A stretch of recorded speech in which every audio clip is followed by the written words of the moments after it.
Erudia, an ancient land where gods walk among men. A living, breathing, high fantasy world that we want to put into your hands. But we cannot do this alone. In order to bring you back to what tabletop is about, combat, exploration, adventure, we need your help to bring it to life. By supporting us on Patreon, you can support this project and the cast of Moonskull, with our promise that we will answer to the only people that matter. You. Legend Seekers, your legend starts here. Forge your path. Shape your destiny.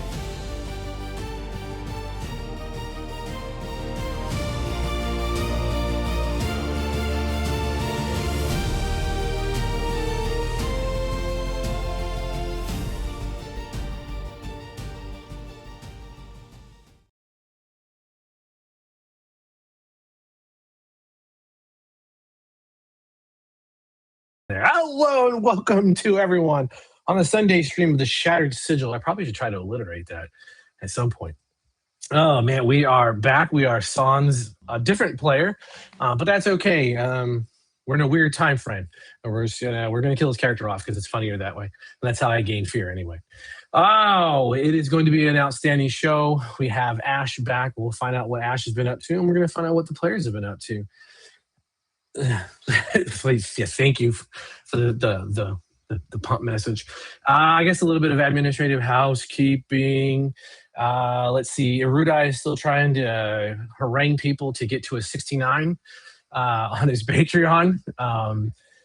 Definitely go check that out. There's some good benefits to it. All jokes aside, with getting Erudai into a 69, I will say that for those who are curious, if you're a super supporter here, or you're actually watching this and you're thinking, do these guys really need the support, or what are they doing? All the funding that Erudai is collecting is really being poured into Legend Seeker. The art that's coming in now that I'm getting to see, it's almost getting overwhelming, Frost, the amount of amazing art that's coming in. So it's really bloop, bloop. Yeah, it's really dope art. Like, it is very cool. Don't take the nonsense that I get up to here, but the art is really dope. And that's really what all this is about, is getting as much poured into the project of the Legend Seeker RPG. So that's really what you're supporting through the donations and through listening to, personally my ass hattery, and then everyone else who's, very professional and very adult on all these streams. And then as far as the Patreon goes, so yes, that 100% goes into the dopest project that a group of people are digging into and making it. So it's a long time in the coming. So yeah, never fear on that. And I got to switch over this time because I don't want to forget. And then the players, because of John Gordon, I start with 11 fear, which is delicious. And because of John Gordon, he took the time and the effort to chronicle Axiom's acknowledgement of genocide. Then all the players are also going to start with one extra hope this time around, as we look at when Axiom decided to... In my defense, I did not have any free will. I had no free will, okay? There was magic controlling what I did. Oh, man. I'm pretty sure you had free will. You worship the silver flame and not the... oh my God, I can't even get it right now, though. The Lord of Blades. Jesus I didn't have free will when I killed the women. I haven't killed a woman or a child since I've been set free. That's a true statement. You have an artificer, and he's going to debate that, I bet. All right, outstanding. I'm going to clear this. But yeah, thanks, John. He's always great at capturing the worst moments possible for the party. What's free will? I have no tact. I don't know what's inappropriate to say. Oh, man. Just saying. I'm going to get this off of here. Well, that'll be clipped. That's not right. And before we get started, I guess we should let everyone say hi. Cedric, and go ahead, start us off, man. And then happy to be back. It was nice to watch the stream from the previous session, and I totally get without Ashen's involvement that things went sideways and they had to run away and burn down a building. Yeah. So hopefully it'll go better now. True. Frost, what's going on, my man? Oh, I'm working on very little sleep, but that's what I always do. So I'm excited to see what's going to happen now that we got our butts chewed out. And yeah, we're totally. She's gonna fall in love with us all over again once she realizes how much she needs us. Right? That's right. That's how it works. That's how women work. Totally. I'm gonna spend a hope on that. Oh my god. That's how it goes. Oh my god. And Megar, genocidal warforged. Doing fantastic. I'm a reformed murder hobo. Okay. It's fine. Whatever. Reformed. I'm doing quite well. Ready to see what kind of shenanigans we get into today. Whatever helps you not sleep at night, which is really strange since you don't sleep and you just sort of stare in the dark at people from the corner. Well, you know, just trying to observe what these flesh bags do. Yeah, all right. Let's roll into that. Speaking of flesh bags, we're going to fast forward so we can do some narrative building on this. What no one heard was, and Xfinity took about 300 years to fix their upgrade to the 10th generation. I'm not, whatever they're doing. So it should be stable. If not, it just is what it is.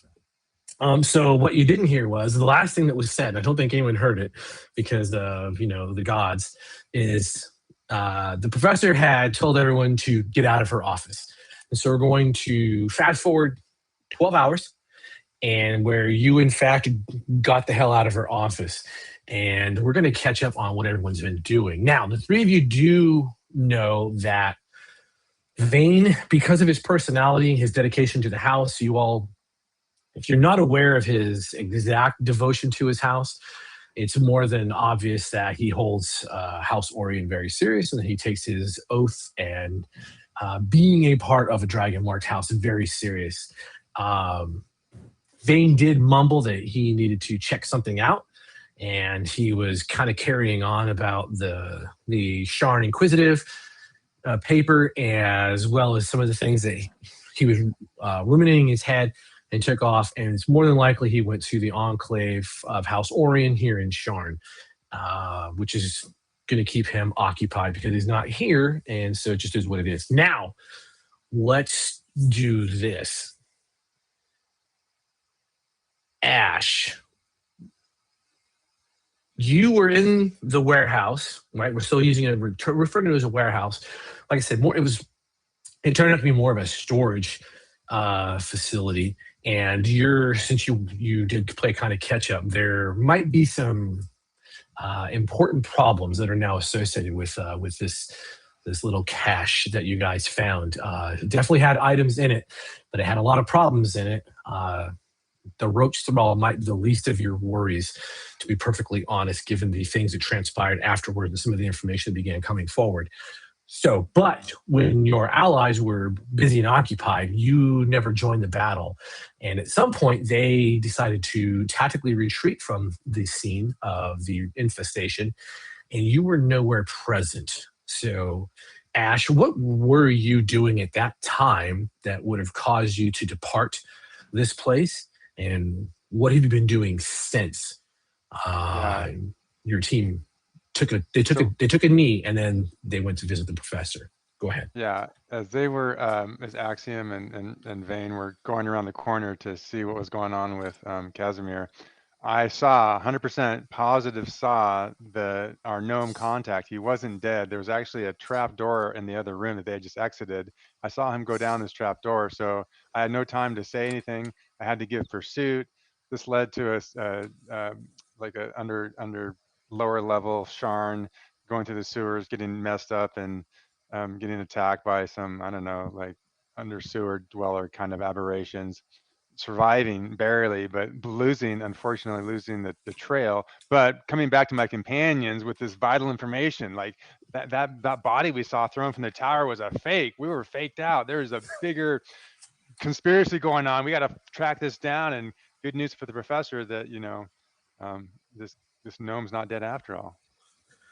And how do your companions usually will go to only a couple of places to gather together. One of them is Moorgrave Universe with the professor. Assuming you made that attempt, is that accurate? You would have went to Moorgrave first Yeah, I would have gone to Margrave. And how did you take the news that the professor, one, is no longer receiving calls from anyone, and then two, learning on the side that not only is she not taking calls, that she actually hasn't been there for several hours. She departed her office almost immediately after your teammates departed her office. Well, now I'm wondering if the professor's either been turned or she's been like a doppelganger all along, and we've been working for someone fake. So this conspiracy is breaking wide open. So I really need to find them now. Oh my God! Oh man! All right. I need what Ash is smoking. Tell you what. Hey, he's on that side. He's on the true psychedelics. Let's see. Kasimir, you're the one who kind of leads the party around to your other hangout. What is the name of the bar that you would normally take your team to as a focal point? Not the seedy underbelly shit that you go to, but what is the place that you would normally take your comrades? Oh, this one is a respectable bar in the middle area. It's called the Rumpled Princess. Nice, nice. And it features a young lady with her, her dress a bit rumpled, looking a little embarrassed, walking out of a building. And it's tongue in cheek, but it's also, it's respectable in terms of the bars that I go to. And unfortunately, it has non-greasy food, and it's somewhat well lit. Outstanding. Is it related to or run by House Galanda at all, or is this separated from the dragonmarked houses? I think this one is a dragonmarked place because that speaks to respectability, of course, and we're trying to be in a respectable place, of course. There you go. All so right. basically, to him, that means this is a chain. It's a chain tavern, so it's not going to be that great. Outstanding. So, speaking of that, now that we know where you normally go, what have you been doing for the 12 hours since the professor asked you to depart? He has been working diligently on more bits and plans for the weapon he's working on, just completely obsessing over it, asking questions of the Warforged, making sure that everything's going to be right, the weight of it, if it's going to matter, if it's a little lighter, or if it blah, blah, blah, blah, blah, blah, blah. Okay. So he's been obsessing over it. Even while we're sitting and drinking and eating, he's doing extra drawings and asking him question after question after question after question, which probably for him is like, okay. I would be attached to your hip, doing anything you needed, whether it's getting supplies or keeping the fires going or whatever, because what else do I got to do? I don't sleep. That's fair. All right, so you spent your 12 hours with Kasimir completely then? Yes. Okay. With the occasional prayer in my head, Okay, so silver flame. Where is this location? Axiom, have you ever been to Kasimir's workshop before? We've known each other a while. I would assume I've been there once or twice, maybe not for as long of a period as I have this current time, but I would assume I would have at least visited at some point. What are your impressions of his workshop? Where is it in Sharn? Is it upper city, middle city, lower city? It is middle city, as close as you can get to the edge of something that would be considered industrial and lower city without actually being down there. He is a dedicated dwarf who is obsessed with his craft. I can respect his dedication, and I also understand why he drinks so much. Outstanding. So there we have it. We know what you three have been up to. Again, Vane is very likely locked away in his enclave trying to puzzle through some questions of perspective, prerogative, loyalty, quite a few things. There's a few things that happen. So over to you, gentlemen. I know two of you are working on trying to get the Warforged outfitted properly. And then Ash, you have... At least you know the professor's not there. And where would you have gone from Moorgrave? Are you aware of the workshop for Kasimir? Yeah. I'm. Okay. Yeah. Right, so is it the first place you would check?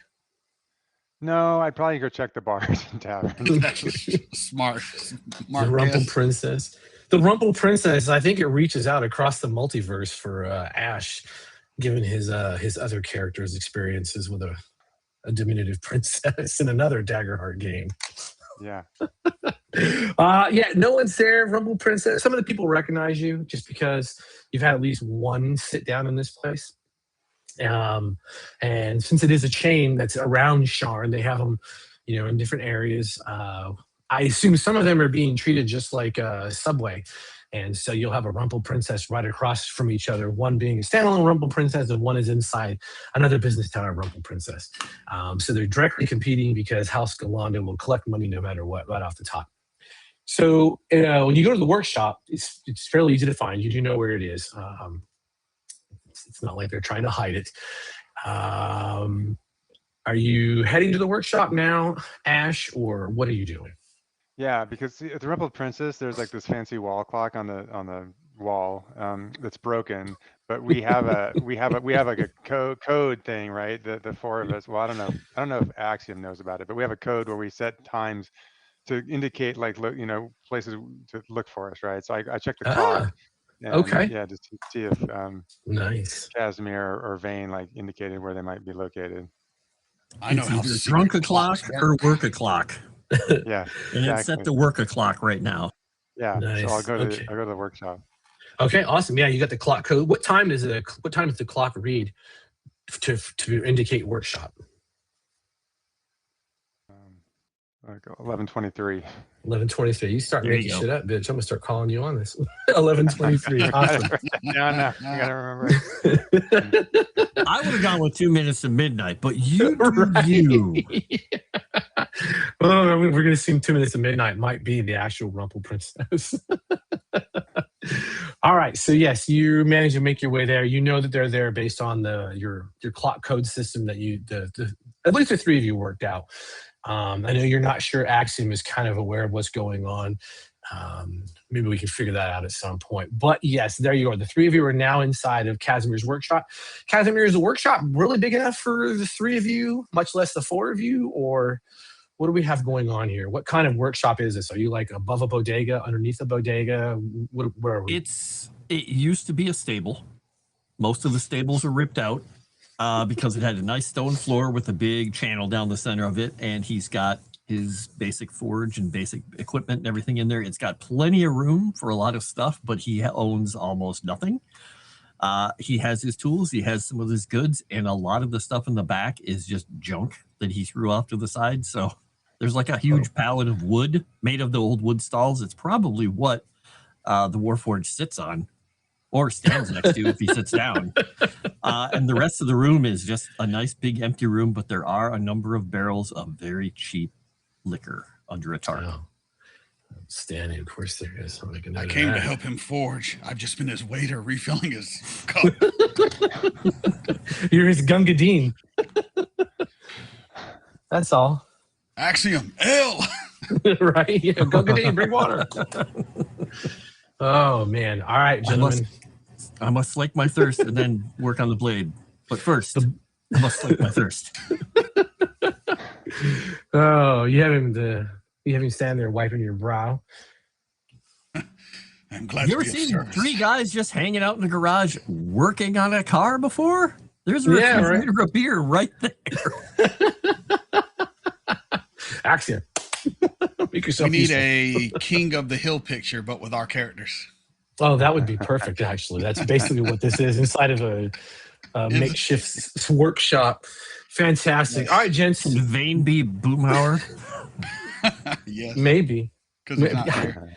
Yeah, because he's not here. Gentlemen, it's all over to you. Go ahead. You guys have a lot of small, disparate pieces of information that you need to figure shit out.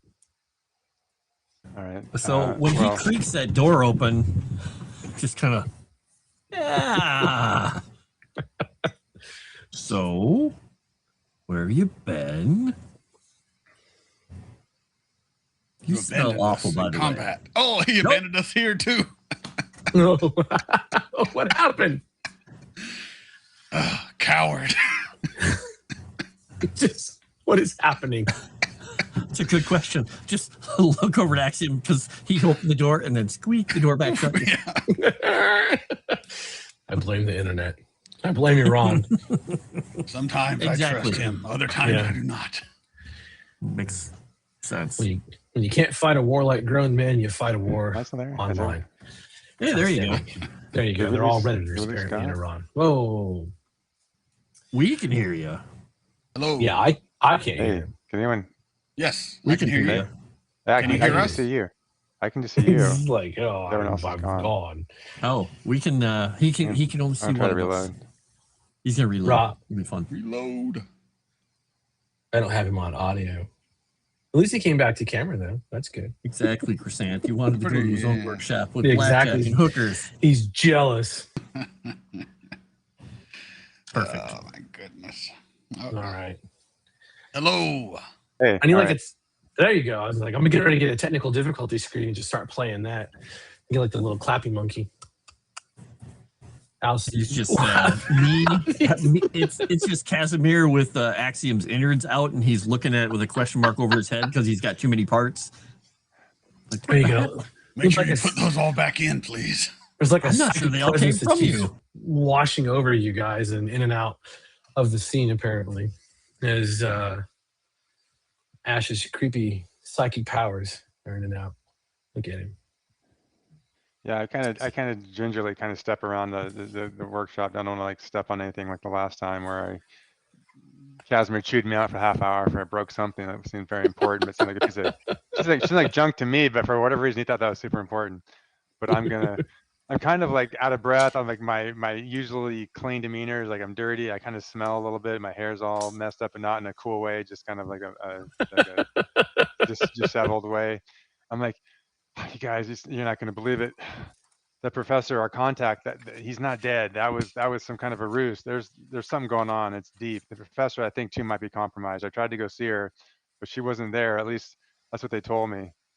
And now Vane's gone. I'm suspecting him as well. Well, she was mad at us for some reason. I think it might have been that she thinks she's not going to look good in the press. Yeah. Once the incest gets out, she's in trouble.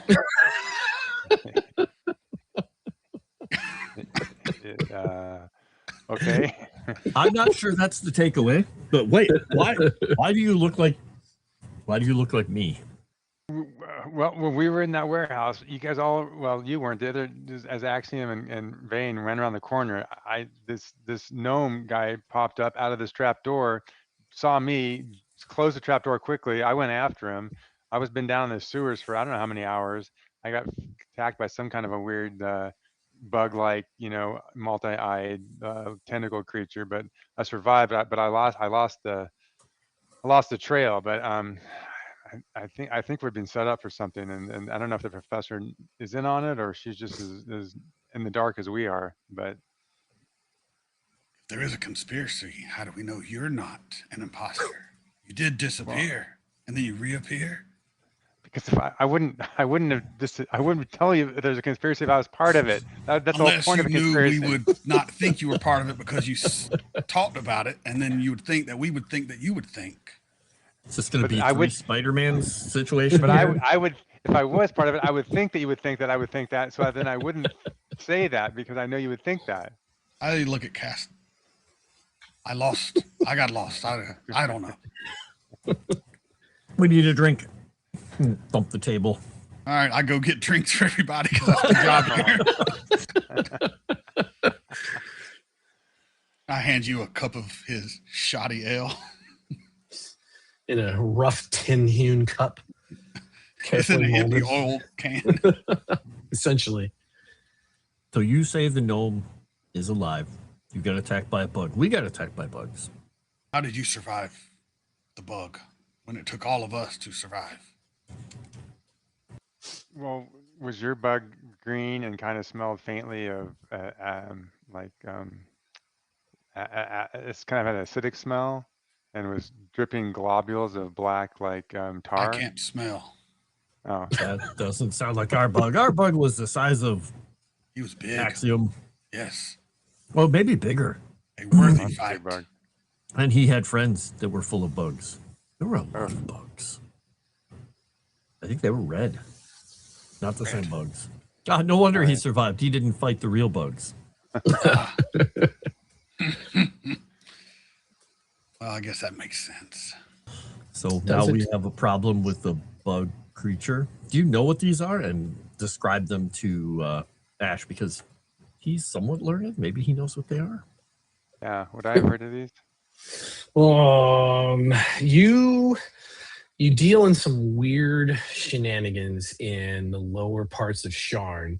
So yeah, you at least know there are creatures that are intelligent insectoids that can either devour or they don't generally attack people like this, but you do know they exist. Are you guys actually, are you describing to him what happened, Kasimir, with the whole body peeling and jumping out in surprise mode? Yeah, and the thing that he touched to open it up and laying it all out there. Okay. Even pantomiming a bit of it with Axiom's help. We did a pretty good acting routine last time. Multiple arms and did this. Yeah, sure. Thought my dog was coming. I guess not. All right. Yeah, so you do understand that that's a roach thrall. You have heard of those before. They're fairly unique, fairly standoffish. They don't really do too much in the way of, as far as you understand it. They could be a problem, but you've never heard of an infestation where there was one and then all of these other creatures they're describing, much less other creatures filled with these weird kind of beetle things. Well, this makes sense. I mean, for all we know, the professor could be one of these roach thralls. I mean, Vane could be one of these roach thralls. I don't know. She could be. She's rather compact, don't you? That would be hard to squeeze inside such a small. Maybe it's a larva. Oh, that's true. It's two gnomes inside of the roach thrall. Ah! We need to burn our shop down. He's just standing there with a torch. Where did you get that? So we can't talk to her. I don't know what happened with that thing that I touched and why it was inside there. Who owned that warehouse? Well, that's the curious part. You don't actually know. So the article didn't say? I can pull the article back up. We need to speak with remember that gnome of the dark lanterns. He knows what's going on. We need answers. I'll pull that up for you guys. It should be coming up now. I have a lot of fear. I'm going to be using it. Don't you worry.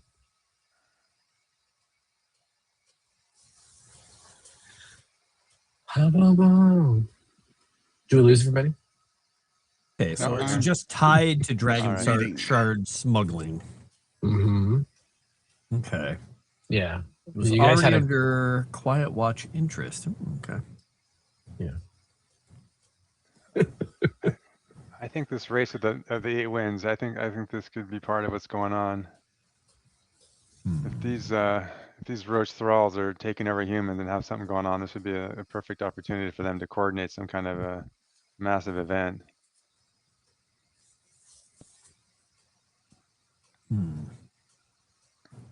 Well, what's our next step then? What do? We can't talk to the professor.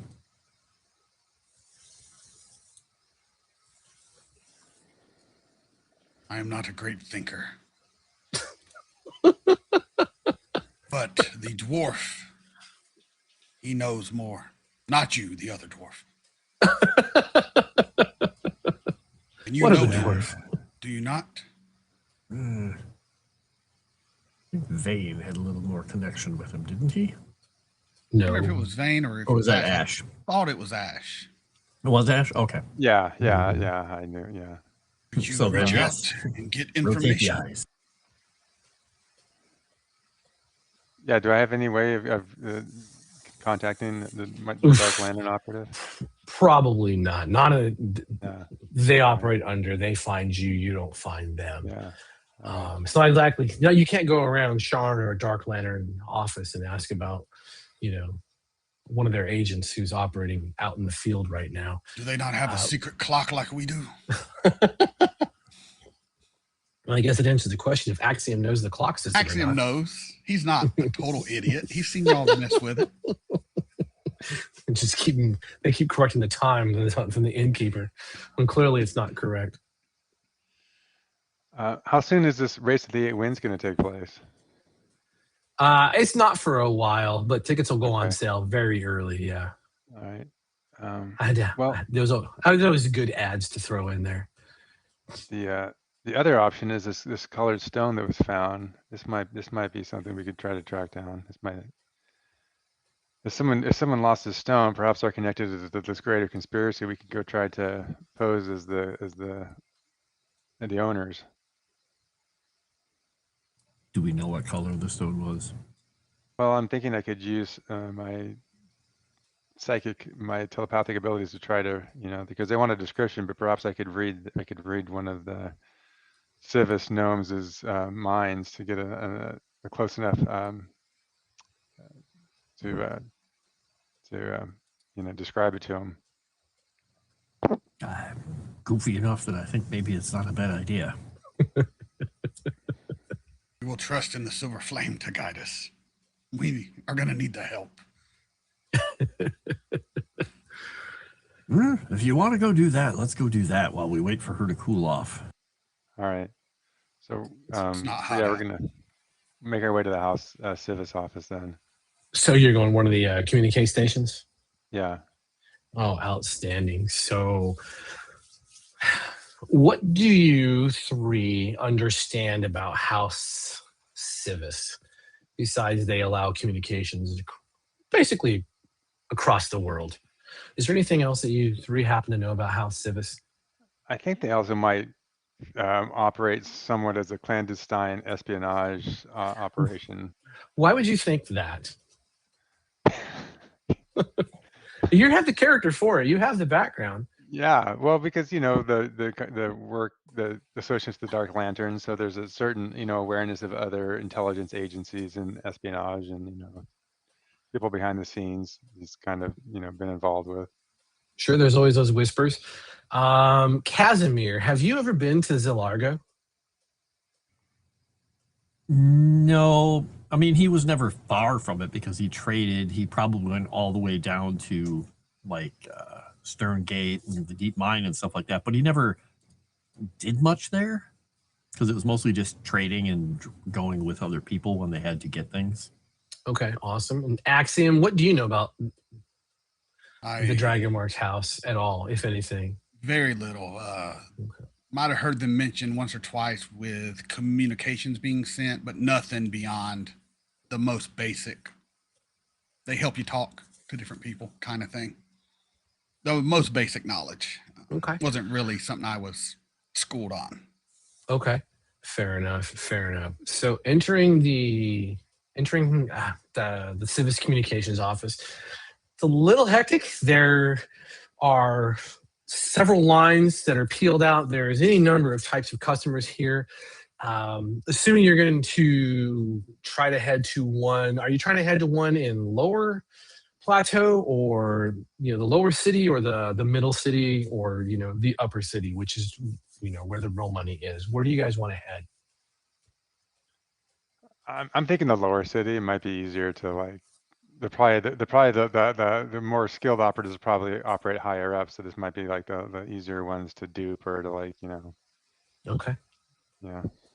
All right. Yeah, it's been 12 hours. I'm sure that the heat has died down. We were fine going down there. Yeah, sure, we don't fit the description of the people they're looking for. No, not at all. You a hat. Not at all. You should all have ownership of that newspaper article that was written presumptively about the four of you. So if you're heading to the lower city, this is a lot like walking into the world's largest angry shit show. There's going to be lines coming out the door.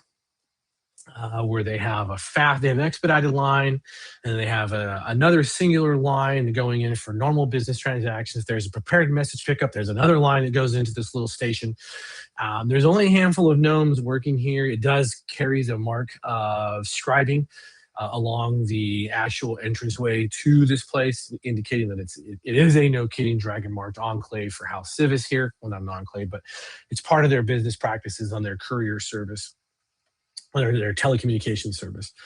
And so that's what you're dealing with walking into it. You've already got at least 30 to 40 just people, just in general, from all walks of life, all species are crowded in these lines waiting to get in here to either send, pick up, or initiate some new transaction from House Civis.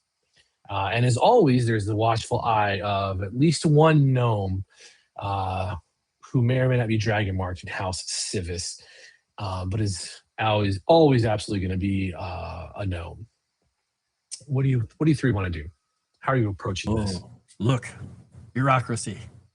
Can we trust any gnomes, or have they all been compromised? I don't think they've all been compromised. I'm gonna walk up there and I'm gonna say, yes, I'm inquiring about the lost stone that was advertised. Are you breaking through the line? You just walking straight in? Oh, how long is the line? Is it like? Oh, it's probably going to be 30 minutes at least. Oh. And there are people in there they got their children with them. Some of them have animals, and other people don't want the animals there. Imagine your best day at the DMV. Oh God. Yeah. Yes, that's what you're dealing with. Okay. I'll cut in line. I'll just adopt an air of authority and just kind of walk past. Well, that starts a shit show. You begin to hear, the two of you can hear the rumbling start. There's a few people down further in the line that are like, who the hell does he think he is? What's this? Who the hell is that? And then closer up, Ash, you understand that there are people that are very upset with you. There are a couple of people who they want to turn their animals on you, if at all possible. There's kids now asking questions about you. One little girl asks, Mom, why does he look so funny, Mama? His eyes are so big. And then that's when the gnome, who is the watch station supervisor, he stops you, and he's 3 feet tall, and he says, "Hold on. Where are you going? There's a line. Back out." This is official business. We have authoritarian presence here. I am inquiring about a matter of national security. Well. That sounds like you're trying to lie to him. Yeah, pretty much. Let's have it. Kasimir's just eating a bag of pork rinds right now, just watching us from the back by the door. I'm over there by him, and I'm like, this might be trouble. What are they going to tell him? They're really short. People in line, they seem angry. Yeah, Axiom, this is really weird. There's all species are really upset at this. This is amazing. I have learned you should not cut lines. It is a great offense to humanoids. All right. Ash, a presence roll, please. All right. I did learn something very important today. People love bureaucracy. Watch Kalistar get his ass beat to death. Oh no. No. Hey, welcome to all of our rolls last session. Oh yes. Yeah. You just filled the fear bar up. So outstanding. So I'm going to blow. Well, that's taken out of context. I'm going to spend a fear. To spend a fear. And Axiom and Kasimir, the guard steps in front of you, and he holds his hand out again, and he says, "I said get back," as his left hand drops down to a small blade at its left side. Little hand wraps around it, and you realize it's a recurve blade. It's a dagger, but it's carried into this weird position where it would come up and out into a fighting format if necessary. The people around you, Ash, They begin to turn up the volume, and they are taking their ratchetness up to 11. And you begin to feel hands go on you as people begin to push you, and they are screaming at you. The gnomes have ceased working, the scribes themselves. There's one standing, had his back to you, and turns and looks away from the sending stone that he was working on, and he was like, reaches over and pushes something down on the desk, and it drops a transparent wall, slams down between the gnome scribes and the rest of the crowd. The guard turns and looks, and he takes a step back. His hand goes down. The blade begins to come out. There is no need for violence. I will get my friend. I'm going to burn one more fear. Oh, never mind. He burned him fear. He steps back, and Axiom, you're the more fun one to mess with. Axiom, do you remember when you were trying to skulk around the little warehouse and it was all fun and games until you realized you didn't know what you were doing? You're sort of just mud stomping your way around while everyone else was trying to fly around the tower and carry a rope up. Yeah, you remember the good old times. Remember I told you things would come back to haunt you at some point because you weren't really paying attention. You were just, I don't know how Warforged get scatterbrained. I was like a cat. No one saw me, I swear. Clump, clump, clump. There is, you feel like a wrapping on the metal plating of your left thigh.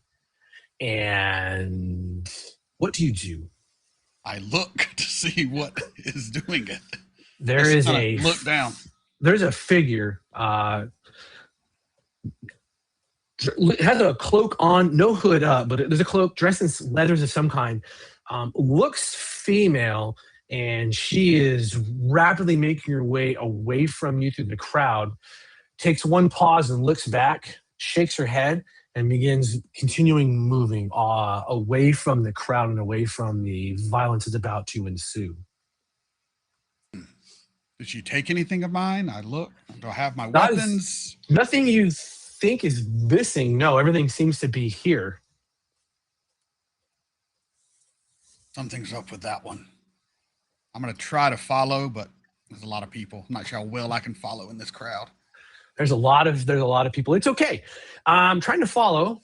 It's going to be a little challenging, just because I like to see you guys roll and hopefully generate some hope for yourselves. How are you trying to follow her? Are you looking over the kind of through the crowd and trying to navigate your best way instinctively? Are you doing the mi scusi as you move through the crowd, or are you just Robot Man walking your way through the crowd and the vendors on this crowded skyway? Robot Man walking my way through, but not trying to hurt anyone or break anything. But definitely I am anticipating my size and my presence to kind of help split the path as I walk. Awesome. It's always worked for me on the battlefield. Let's roll with strength as you're just sort of parting the sea of lessers. I'm going to use my +1 from my one prayer dice, just so a little bit of an advantage here. I'll leave me my 3 just roll high. Roll high. That's all. All right. I thought I hit roll, but it didn't roll. Unless it's lagging. Let me try again. There we go. Jesus. Oh my God. Well, I have good news and bad news for you. Yeah. You begin making your way through the crowd, and at some point, you see where she's going, and it's like, okay. So do you want that news first, or do you want the really bad news first? Let me get the really bad news first. The really bad news first is you're moving along. You begin to that deadlock onto her, and you're like, "Ooh, warrior's instinct. I know where she's going. I just need to get around this." And you run slam into something that feels like a wall of flesh, and it does not move. And you turn casually, that look like, and there is this massive bugbear that is standing there. And you got those teeth jutted forward.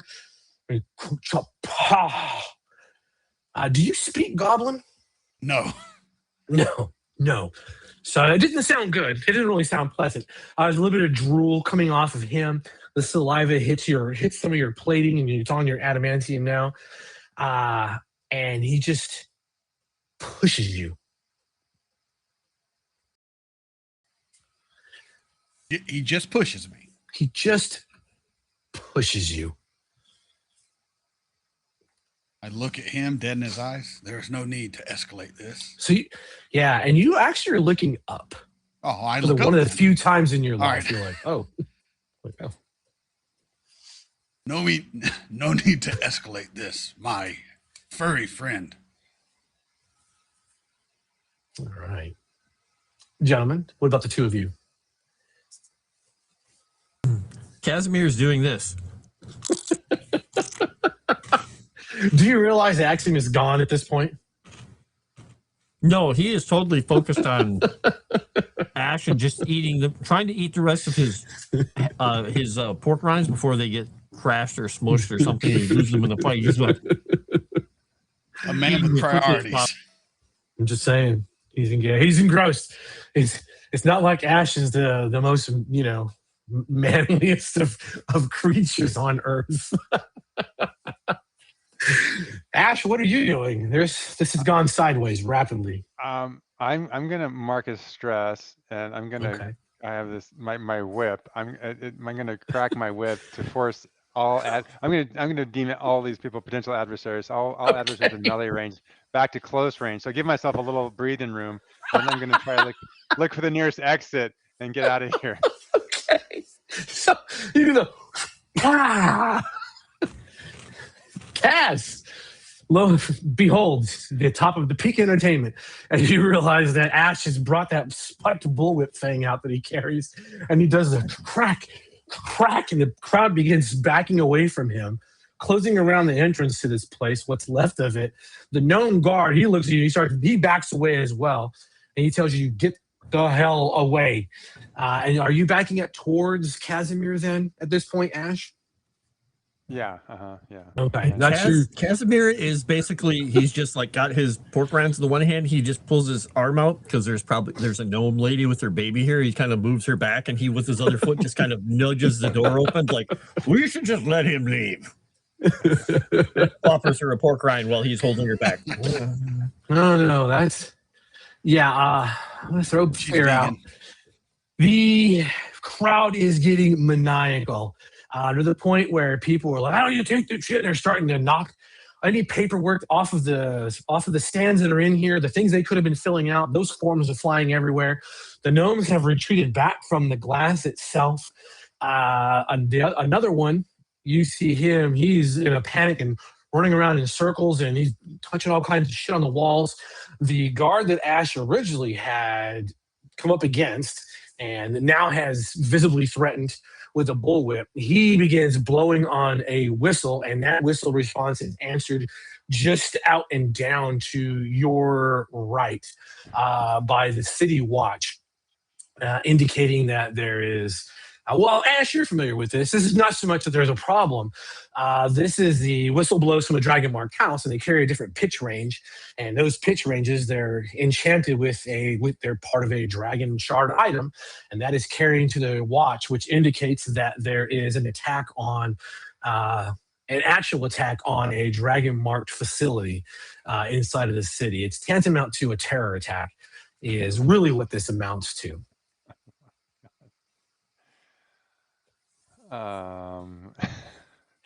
Yes, exactly. DMV daily. I guess the dwarf is okay. He's eating pork. What are you two doing before I head back to? I'm waiting to see what the bugbear does. I'm not going to escalate unless he escalates. I'm just holding that door open with my foot, trying to you guys act can like leave. I was here.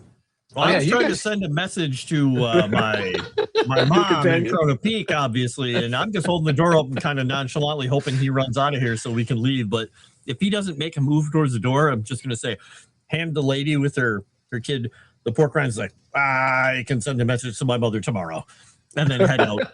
Yeah, I'm headed towards the door for sure. I would be backing up if the bugbear doesn't escalate things. I'm ready to fight if he brings it on, but I'm not going to escalate.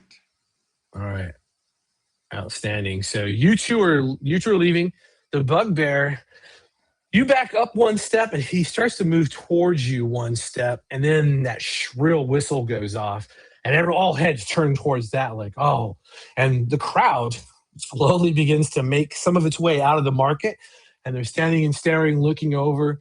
Everyone's convincing about what possibly is going on. There are more whistles around this area, this neighborhood that you're currently standing in, are now starting to go off, and there is going to be a massive presence of the watch at some point. Even you, Axiom, in your limited time running around Sharn with your fellow compatriots, understand that this is going to get bad. And as if right on cue for these two moving out of there, here comes a series of sky skiffs that are coming down. They look like, it's basically like a massive rowboat that has elemental energy carrying and transporting it. They come swooping down, and they are pulling straight into the front of that Civis office as you two are backing up. The crowd is beginning to, they're pointing at you, more or less, the two of you. Some of them are kind of pushing each other. Not you. You're at a safe distance away. But yes, the City Watch is unloading from these skiffs, and all traffic is now stopped. There's no more foot traffic going on. They're setting up a cordon. They're trying to figure out what's going on. People are yelling at them. They're yelling back. They're telling people to shut up before I make you shut up. Chaos is beginning to reign supreme. Now, the bugbear is ignoring you for the most part. Axiom, what do you want to do? I would make my way out. I have no qualms with him. I bumped into him. Okay. I'm not looking to just kill a man for a misunderstanding. I'm not a mindless murderer. That's a ballsy statement. Anymore, yeah. Anymore, yeah. You know. But I must say, he is of all the creatures I've met, he is a very handsome species. I don't know if you're able to make that designation, but I will give you the good news. So the place where that person went into is one of the rumpled princesses. I will tell the dwarf. Are you making your way back to your team? Back to my team. All right. Now, Ash, Kasimir, all this is happening. You two have a clear chance to get the hell out of Dodge, or you can stay there and try to explain yourselves. What do you two want to do? I'm going to wander off somewhere where I can be another dwarf in the crowd. Oh, look. Easy enough. And Ash, what are you up to, my friend? Yeah, I'm one of those officers, or one of those people on the sky skiffs that's coming, one of the ones closest to me. I've got psychic talent, so I can project a minor simple sensory impression to the mind of a creature. Okay. So I'm gonna project a static image of someone like holding like an explosive looking device near the front door, and I'm gonna go the opposite way. There's this glowing dragonmarked device with other dragon marks hooked to, or not dragon mark, but a dragon shard, a charged dragon shard item. Simple enough, and you begin moving. Neither one of you really knows where Axiom got off to at this point. So, where are you heading, Kasimir? Well, we need to get a drink. So probably going to find the nearest whatever there is to get a drink. And then after we get out of the street and have a drink, going to probably have to go regroup at the workshop, since that's where we know the last clock was set. All right, awesome. Easy enough. So the nearest place, the most recognizable is, of course, the Rumpled Princess. And in fact, it's just like, oh my God, this is the actual Rumpled Princess that, the area we're in. We're in the lower plateau area, but this is one of the more notorious Rumpled Princesses. You've definitely been here before. Is it the first one in this area? It's like the ones they do in Chicago where they do Unos and Duets. It's just like, this is Rumpled Princess #1 down here. It's right. Cool. Yes, they have the whole thing. When was the last time you were in this Rumpled Princess, and why have you not been back in a while? It's probably been months, mostly because he more than likely got a bit too tipsy and started to try to rumple some princesses. Fair enough. Fair enough. Wait till we'll come back to you in a second. Ash, where are you heading? Yeah, well, if I see a rumpled princess, I would go there too if I notice that. Oh, Just okay. duck out of that, yeah. Sure, easy enough. Look at you guys becoming a well-oiled team. Outstanding. And Axiom. You are standing in front of the Rumble Princess. You understand where the person went. You clearly saw until you had your little encounter. What are you going to do about it? I was originally going to look for my dwarven friend, but I'm going to follow her in. Why not? All right, outstanding. Make it nice and easy for everybody. Sure. There you go. Man, you enter into the Rumble Princess. It's crowded. It's like a lunchish crowd.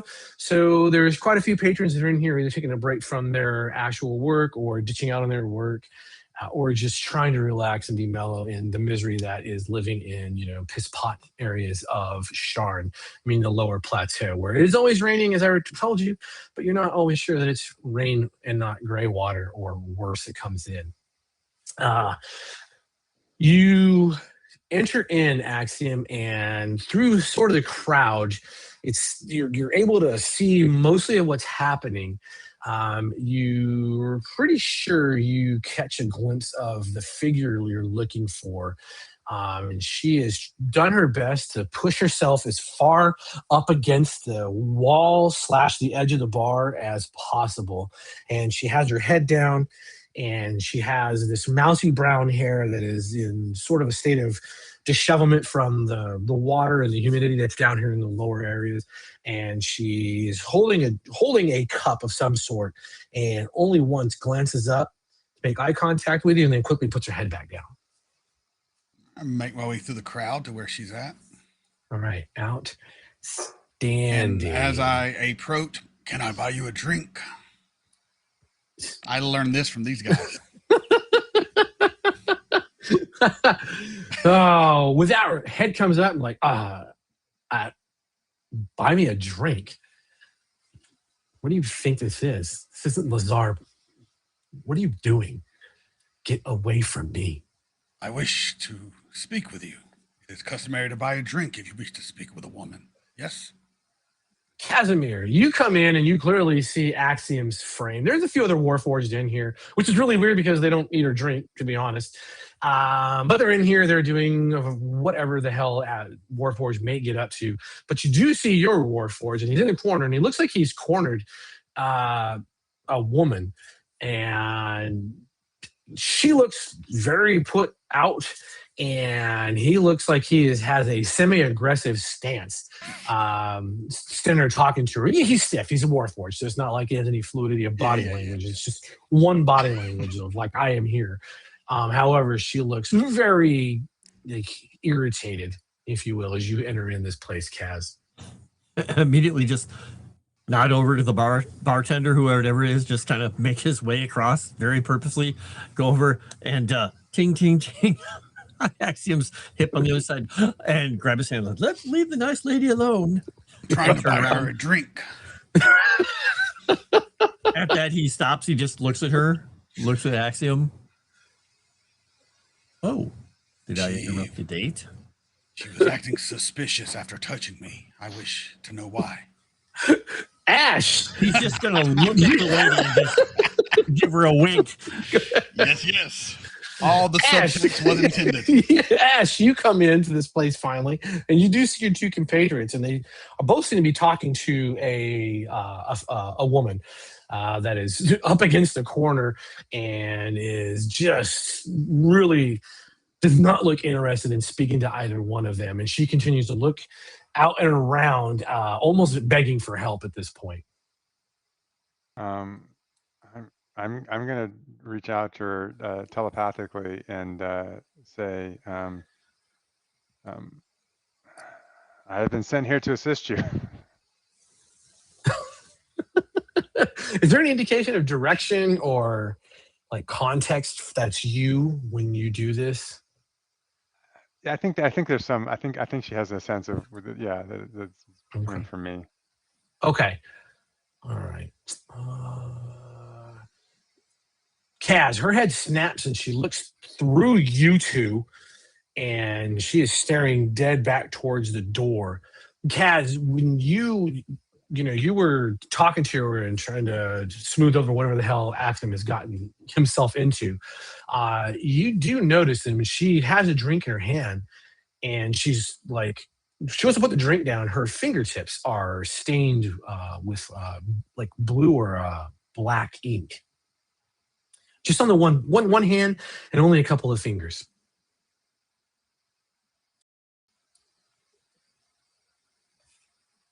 Sorry,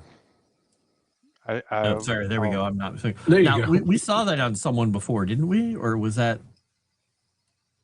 I'm trying to remember if I'm conflating something from another campaign I was in. I don't know. Because that sounds really familiar. But would that be familiar to Kasimir at all? Oh man, as an artificer, no. There's any number of ways of having the fingertips stain like that, and kind of it's not just the tips; it's sort of parts of the fingers. You're not stupid, so yeah, it's possible that she could be a scribe or a courier of some kind. That is highly possible because that would explain. I kind of thought it put me in mind of the professor because she would often have ink all over. That is absolutely where you've seen it before, Maladias. And he's just going to kind of, and then still keep trying to lead Axiom away to give her space. It's like, he's just going to look up at him and say, a lot of ink on her hands. Okay. And just pat him again. Oh, potato. And then just lead him over to another part of the room. I'm going to spend fear. If you want to drink, you know where we'll be. She said, I let him lead me away. All right. She said, get away. Thank God. And Ash, you hear her think like, who the hell are you? I don't need your help. You guys are blowing it. And then off in another part of the bar, you hear, leave her the fuck alone. I'll look over to that voice. It is, it's a table full of mixed company. There's a dwarf, a gnome, an elf, a human. There's a damn goblin. There's looks like maybe a gnoll hanging out with him, which, it's Sharn. It takes all kinds of people to function together in a place like this, especially in the lower area that you're at right now. You're not 100% sure. The gnolls are the prettiest of people.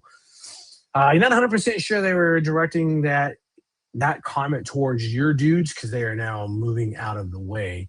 And she has taken upon herself, and she is moving in a beeline towards you, Ash. All right. Yeah. Well, I'll like wait for her, like to see, right, if she wants to, like, I'm going to assume that she wants to get out of here, so I will like kind of try to facilitate that, like kind of run cover for her.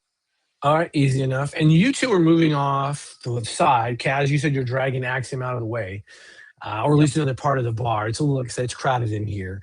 And then you two do hear someone say what they said. What are you two? Are you guys responding to that, or? So were they yelling at us? Not 100% sure. There's a lot. Okay. There's a lot going on in here. To be honest. Look at Axiom. They might not be threatening us. Maybe. I will follow your lead. Just move off to the side and just kind of stand there and look. Have we seen Ash now? Yes, yeah, you can see Ash standing there, and she looks like she's closing the distance on Ash. And as you're watching her close the distance, she looks up at Ash and like shoulder shrugs past him. Ash, and she passes you, Ash. She says, "Leave me alone. You're going to ruin everything." And begins making her way past Ash. Back over to you guys. Okay. Just act nonchalant, like Jane Silent Bob up against the wall. I mimic everything he does. I put my arm off it. Nothing to see here. Outstanding. War. You didn't have to do the. You can do the goodbye horses dance without even tucking. That's perfect. He's working on that for me next. Ash, she blows past you and says what she says to you, and she's making her way towards the door. All right. I'm gonna try to like not immediately. I'm gonna try to. My plan is to follow her, but not like immediately. Like try to like wait till she's out the door, but all right, nonchalantly, Okay. She is breaking the threshold of the door and heading back out into the. She's exiting the tower where the little bar would be located. She's broken that. She's broken the threshold there, and she's breaking the threshold of going back outside the tower to go back onto the sky bridge itself. Can I spend a hope to like, since we had that mind link, to kind of almost like put like a psychic tracker on her so I can have like a general sense of her location? Yeah, absolutely. Yeah, you sure can. All right. I'll do that, and then I'll let her go and kind of like. I see that Kasimir and Axiom are here, right? Yes. Yeah. Okay. All right. I'll kind of like try to subtly nod in their direction and look nonchalant. As nonchalant as possible. There are no other Kalishtar in here. You know your people by look. Everyone knows your people by look. You guys are a little weird looking, but it can't be helped. But there are no other Kalishtar in here, so you're kind of you're standing out, and you might be standing out a little too much for your own taste, given how some of the folks are starting to side eye you. But you have made yourself known in this lower Dura area, or the lower city itself. So how comfortable are you being like a lone Kalishtar in places like this? Not great, not great. I start to like think about. I'm looking at the door and starting to like move towards the door. All right. Okay. Kaz, Axiom, presumably Axiom, you're watching Kaz, so I assume whatever Kaz does, you're going to pay attention following to. His lead in this situation. And Kaz, you definitely see Ash notices you. He acknowledges you to that slight degree. But, you realize that his Kalishtar body language has shifted ever so slightly, and he begins to move towards the door as the lady moves past him and back out in the streets of Sharn itself. But he just doesn't. He looks. Do you look queasy? Is that a fair descriptor, Ash? Yeah. Yeah. All right. Queasy, uneasy. I guess queasy means sickly, but maybe not sickly. Just nervous, a little bit of Kalishtar sweat. Apprehensive. Yeah. There you go. All right. So, gentlemen, you guys have it. I will let you be for a moment until I decide to throw fear on again. Wait for about 30 seconds, and then I'm just gonna nudge him with my elbow and say, "Okay, time to go." Okay, time to go. And then wander around out, figure out why he looked so queasy and what in the world she was doing that we were interrupting and making so bad. Outstanding. She rubbed my leg and then ran. Look at his leg there. Anything unusual about his leg? Right there. No, nothing unusual about his leg. He's just a little weird of a commentary by a Warforged. It takes all kinds, you suppose, but she might have just bumped you. I don't know. It seemed like more than that. I've been hanging around humanoids too long. She tried to pull my hair. You do, the two of you exit out. You do see Ash. It's not like he's hiding from you, but there's like I said, a degree of, you realize Ash may be a little, I don't know, a little over his head sometimes in the places that he gets up to. She wants an adamantium daddy. I do not say that. I mutter it. Very disturbed. Ash, you do know where she's going. You have that psychic link, so you can maintain that distance at far range if you want to continue making your way. Yeah, so I'll gesture to Kasimir and Axiom and start to kind of slowly follow her and like if they catch up to me, like let them know what's happening. Yeah, we'll follow the lead. He's doing something. All right. She'll get that drink. Jesus, that sounds terrible, actually, out of context. My God. Like, Axiom's going to join a fraternity next. He has no concept of what sounds inappropriate. Jesus. All right. You're tracking her. I want to throw fear out for this. Just going to keep her distance keeps extending out, and you manage to snap up to her. It's a little bit of rubber banding action going on. She eventually gets to one of the lifts and takes the lift out of the lower area of the city itself, out of the lower plateau. And she makes her way up. She's crossing over some of the sky bridges. You guys are continually following her. Are you just going to continue to follow her to see what she's up to and where she's going? Or are you going to try to interrupt her at some point? I'm going to check in with Kasimir and say, okay, what's the scoop here? That's a great question. She touched him. Went He into touched the bar. my leg and then ran off. Buy her a drink. People got mad. Now we're following her. Yes. Keep saying that we're going to ruin something, or we're ruining everything. So yes, by all means, let's continue to ruin things. I just wished to speak with her, and I thought a drink would smooth things over. Well, with that whole description, it sounds like you guys are about to end up on Patrol Live at some point. Oh, man. All right. Go ahead. At least we're getting out of the lower district. That was getting old. You're back up in the middle plateau there. And ironically enough, the use of the term, what's the scoop here, it pans out to be the perfect term to use, because her ultimate destination is she crosses into one of the towers, and that tower is marked with a series of signs and plates and what's inside. And one of those signs clearly reads, the Sharn Inquisitive. Oh no! What's the matter? What was that for? She's on the story. She's breaking the story.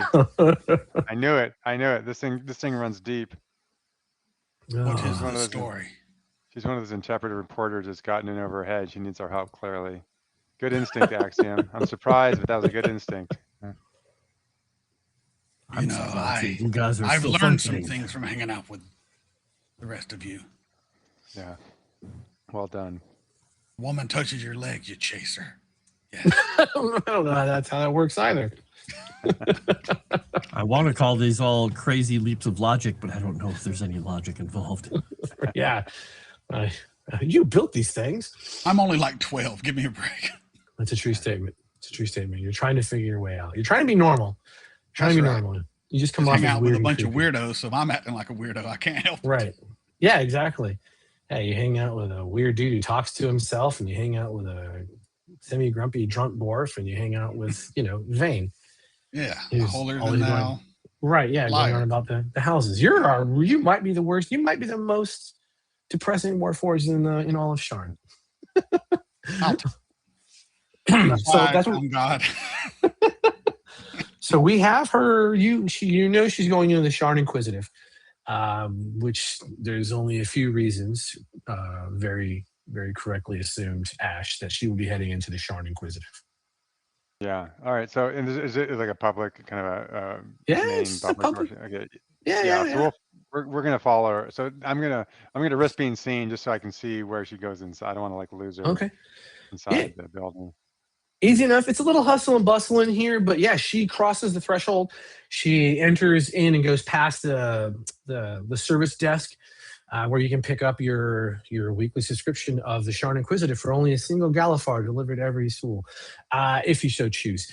Very good prices. They have a lot of ads that are running right now. They have ad rates. There's a few people who are trying to get your attention, but mostly in the bullpen behind that desk is you see a handful of reporters or staff that are sitting down. They're going through the things. They have their desks loaded with either backstacks of the Sharn Inquisitive. They also have other folds from the Aundare has its own rag. Brayland has its own rag.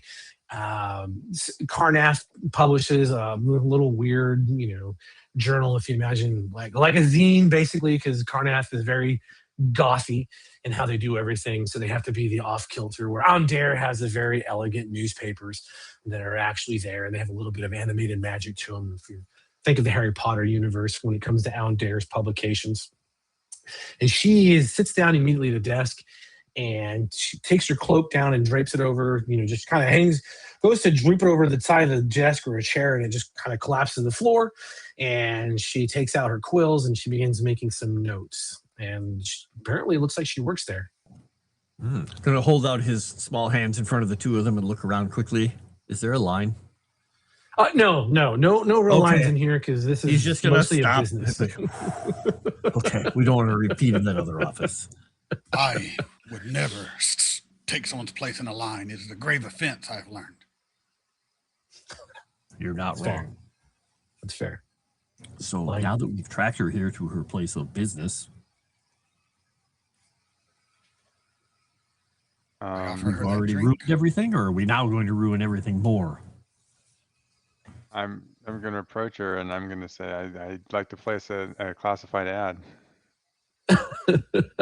So you're gonna walk. You gotta go through the service desk into the bullpen area.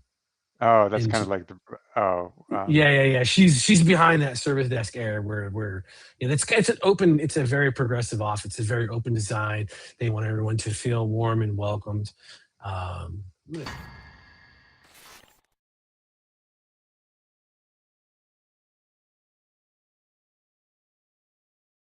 You need a distraction. No, I'll just approach like the main desk. Then I'll just approach one of the clerks. I could see if they're hiring a paper boy.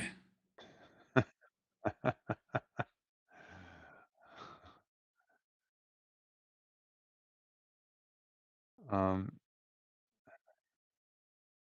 he's like the great and powerful Oz. There's no one there but we hear the voice. It's kind of cool.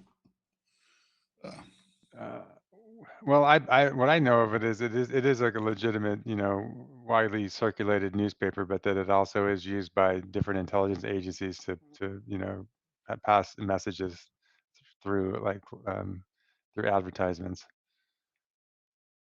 Oh, Scott.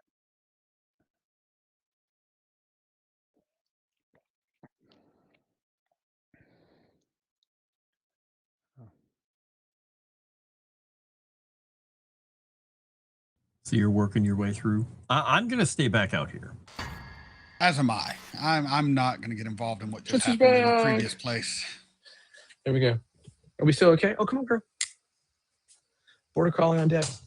All right. So that's what you do. Outstanding. Yes, I'm here. Sorry to let the dog in real fast and find what she was doing. Yes. So you have this presumption that there are coded messages passed through the Inquisitive. We'll talk about that a little bit later about why you would assume that it's done through the Inquisitive and not through the other sources, I guess, why they would choose this one. Outstanding. So what is your approach going to be for this? I'm sorry. Yeah, I'm trying to place a message but loud enough that she can overhear me, right? Basically trying to okay. And if she's if I'm correct that that she's involved, like trying to send a message to meet us. What are you saying? Let's cut to the chase. What are you actually? Yeah. What words are you using to do this? Well, and it's how like loud are you speaking? I'm kind of pretending like I'm kind of like that I got like a bit of a congestion and a cough, and my voice is a little hoarse, so I'm having to speak up, like I'm having to force myself to be heard. So kind of like a little like a theatrical, trying to throw my voice, but under the guise that I'm having trouble speaking up. And okay. And I'm placing an ad for a lost black dog, but it's kind of a it's like a common used rendezvous code, okay. Last black dog, last seen, and the coordinates of of a place, in the mid city. Okay. Are you giving the dog a name? Are you using a name or a term that might get attention? Yeah. What are you using? Yeah. Go ahead. Flint. Flint, a scruffy black dog with missing patches of hair. Outstanding. Let's leave this up to chance, because this is actually enjoyable. You can use presence or instinct on this. Go ahead and roll. Okay, I'll do presence then. Let's see. Oh my god.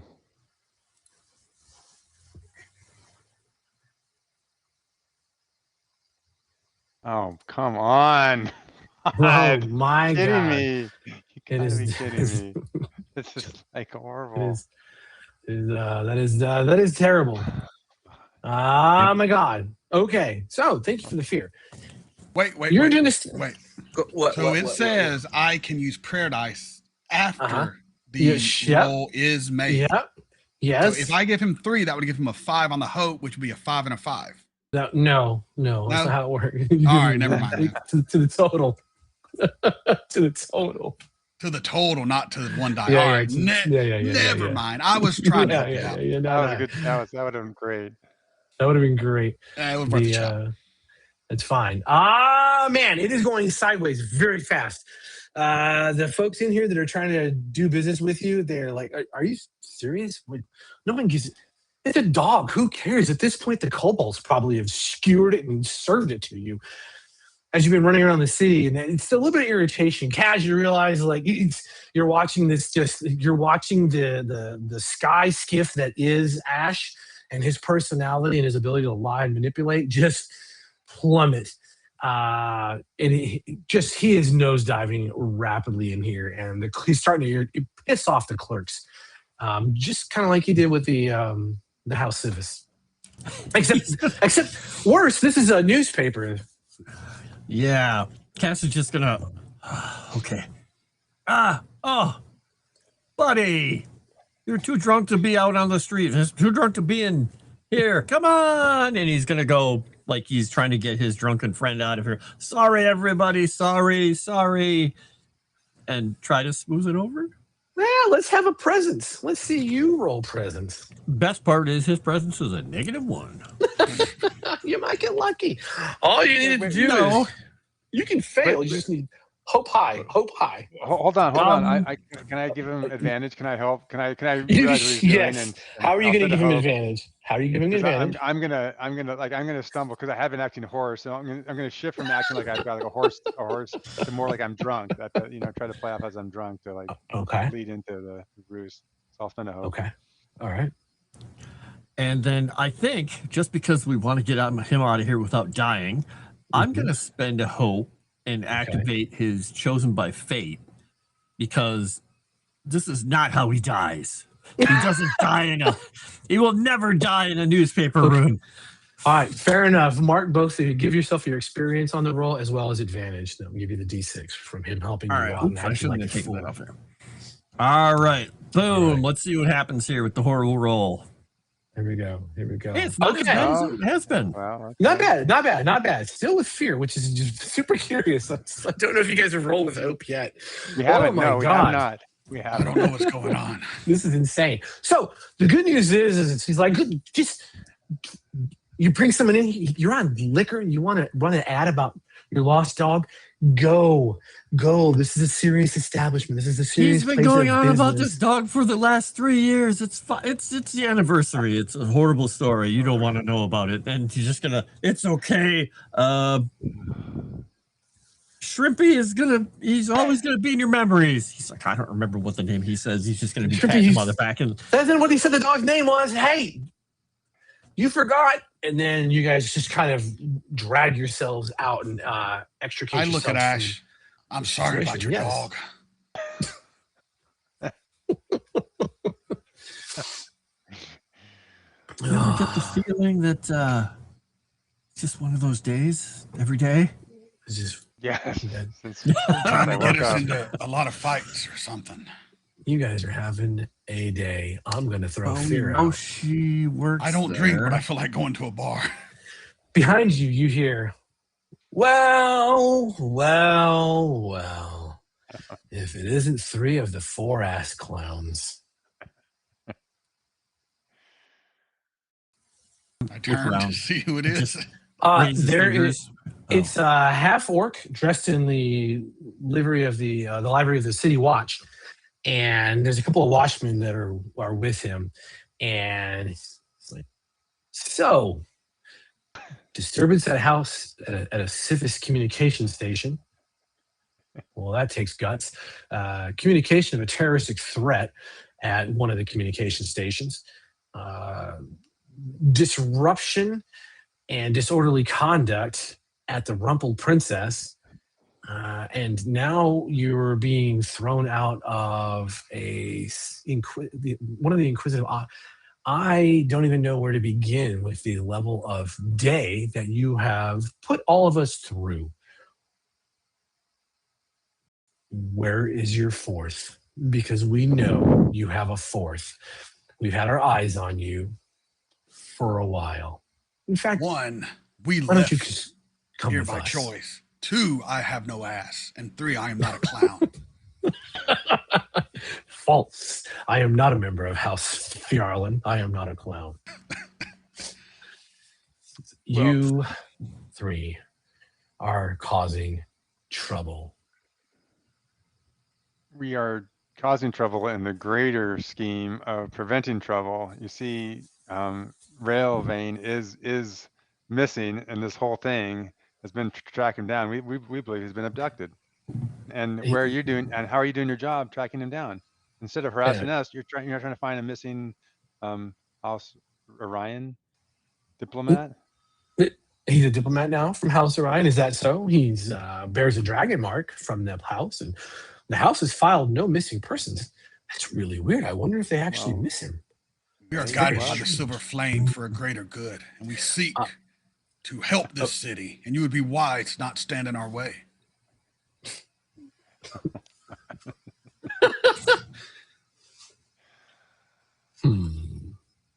That is. Kaz is like just thinking, I would really like a drink right now.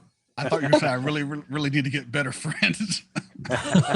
Oh no, you just need to drink. Friends are fun. When you say that he should not get in your way, I'm going to go ahead and do the honorable thing. I will throw fear out, and that stops him. His hand goes down and grabs the buckle of his sword belt. And he looks to his right, looks to his left. He's got 6 comrades with him. Like, listen here, person. You can come with us peacefully, or you can just stomp your ass into a scrap of more useful pieces than you currently are in. Yeah, see, I serve in the front line with your kind. You're traitorous at best. I'm sure you hid behind us as we did all the work. Oh. Ash! Kaz! Any last words? Kaz is trying not to laugh, and he's just like, he's just gonna look at the 2 of them and go, hold his hands out. Well, bracelets. I have not went for my weapon or anything, but no, you haven't. No, you're being you. You're being you. Me. And actually, this was the most honest he's probably been for his old life for a long time. That is true. Did hide behind us as we did. And this is also not the first time that Kasimir's been arrested. Yeah, of course. Yeah, why would it be? He's just like, your arms come up and out. Yeah, he brings his arms up and out, and they can see the marks. Apparatus and the marks. Yeah, that kind of gives a few of them a pause. You see 2 of them at least take a visible step back, and they look at each other, and 2 of them lean in to whisper, and you see one of them gesture towards your arm. And Ash, you can hear the word Sybaris be uttered by a couple of the guards that are talking about you people in general. Sort of an odd thing to throw out, since Sybaris is a big ring of sparkles that circles the planet, and it is also one of the dragon gods that was slain. So to mention that is a little odd. However, Ash, what else are you doing? Well, I feel this loyalty towards Axiom. So if I'm kind of waiting to see if this is going to erupt into violence. I don't want to start it, but I don't want to back down either. All right. Yeah, live up to the immortal words of "Don't start no shit, won't be no shit." Awesome. From behind, you hear a female voice. It says, "Oh, no. They're with me, and they were helping. They're helping with a story that I've been working on. It's okay. They don't actually mean anything. I just was using them as a little bit of a distraction, and things just get out of control. It's Sharn, and if what did you say your name was? You're a watch captain. That is fascinating. And there's just this moment of just compelling articulation as this female, she slides between you guys, and you realize it's a half elf. It's pretty apparent that she's a mixed ancestry. And she slides between the three of you, and she begins talking to the watch captain. And she's like, no. What I really wanted to work on was a piece about the underappreciated value that the Sharn watch actually brings. Look, especially here in the middle and the upper plateaus, we understand this is a very greatly underappreciated area. Everyone assumes crime stops at Lower Dora, but we all know crime is rapidly on the rise. And the Sharn watch, I hope they're doing their best to do this. And she just continues to prattle on with this. And the watch goes back and forth with her for a brief moment. She takes their names down. A couple of them decline, and like, nope, not in this. And she says, no, just I'll just look for the story. And then she turns back to you when the watch leaves, and she was like, all four of you, you owe me. How about that drink? She reaches the hand out. She reaches her hand out. She says, Kess. The name is Kess Tavlin. Yeah. Nice to meet you. Well Kasimir. And finally, too. Hold up the hand. As he takes the hand and shakes it, he just goes, Kasimir. Cherries. Well, it's a subtle. Yeah, there's this concoction that you can get. It's just over the way. It's the house. It's House Galanda. They sort of put it up. It's one of their. But I don't really care, Kasimir. But the stories are true. Is that really a mark of Sybaris? The what? This? I don't. Yes, know. your arm. I've only got no idea. The only time I've really seen it was dark. It was really hard to make it out. It was, And how's your knee, Ash? It's still tender. It's like bruised and a little swollen. So I'm walking a little like stiffly on it. What do the three of you want? And where's the other one? The agent of Dorian. He went to go find something out. He's as excited as finding whatever that is out as, point over to these two, as they were in finding out what's going on with you. I seek answers, though I do not know the question. Nothing's going on with me. I just follow the story where it goes. And you four are the story. You're absolutely the story. Can you tell us what the story is?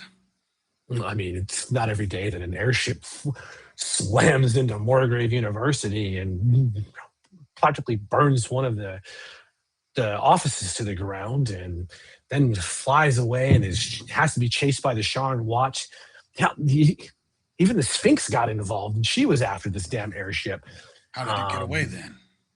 It's an airship. They're fast, and actually, there's probably more to that, but that's not really. There's a conspiracy there. No, that's only part of the story. You Emerald Claw, they don't care about laws. The Emerald Claw was involved. Thank you. Interesting. Do you guys mind if we sit down somewhere? We could go right back to the stupid bar that you guys always go to if you want. I have a lot of questions. Only if you buy my dwarf friend here a drink. Oh, that's not a problem. It'll be on the Sharn Inquisitive anyway. It's all expenses from the business account. No, then by all means. Yes, let us go somewhere out of. I look That's around. payment for my new sword. So you need a new sword. Is there something wrong with your sword? You know, I always have a question about this. Why would you always want to go? And she just continues to pester these little tiny pecking questions. You head back to the Rumple Princess. There's definitely a spot that is opened for the four of you to sit down. And you walk in. Kaz, you get the feeling that she knows this place very well, and that she also knows the actual owner of this rumpled princess, because they are very, very quick to clear the spot out and to get you four seated down. Now, you were saying, real fast, Kasimir, you were an artificer in Syria, is that correct? During the war, that is. Correct. Oh, interesting. Did you work for House Cannith? I always find that fascinating that you would work for House Cannith, and yet you travel with someone from House Orion. I'm trying to put that one together. I don't like the houses. They're just a bunch. Well, I don't like the houses. Whoever pays, that's fine. No, that's fair. That's fair. And Ashen, you're a very tricky one to track down. Axiom, you not so much. You know you're registered with the City Watch as a living weapon. That makes sense. I would think it'd be slightly offensive, but if it makes sense, why would it make sense? And she takes a quill out and she sets a little dragon shard item down next to her, and she has her hand hovering over the top of it, and she's wearing a ring that covers her middle finger and the ring finger. It covers both of those fingers at one time, and it has some sigil work done in it as well as a dragon shard. And she sets her hand down on top of the dragon shard item. Why would it make sense that you're a registered weapon? He's answering this off the record. I was built to kill. I am living. Off the record. You were built to kill. Off the record. Why would this be off the record? Axiom, do you want this off the record? Are you not a person of your own accord? You have your own identification. You see, Ash, he really doesn't care. So you were built to kill. Is that what your role was during the war? Were you one of the assassination warforged? I was front line. Oh, so you were just a marauder. Interesting. Yes, and I killed many accounts. Oh, was there dozens, or what would you say? What were your targets? Were they all?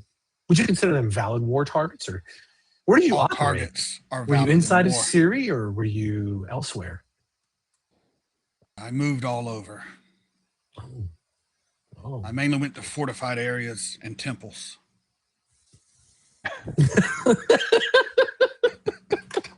Just keep drinking. The last assignment before I was freed was the Temple of the Silver Flame, the temple that I now serve. Wait, you attacked a Temple of the Silver Flame inside of Syria, or where was it? I don't recall. It was in Thrain. It was in Thrain proper. It was in Thrain. Wait, you crossed the border from Syria into Thrain and assaulted a temple. Were you with where I was commanded to go? Yes.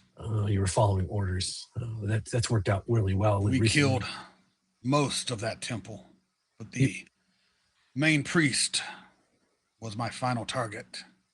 Why would you die? I was freed. What? But you were. And now I mean the order? Follow him. How? I'm very curious. Why would you kill? Why would you target? Why would you target priests of the flame? But you serve the silver flame, is from what I saw the other night. I serve them. And she pauses when she says that, and she stops writing.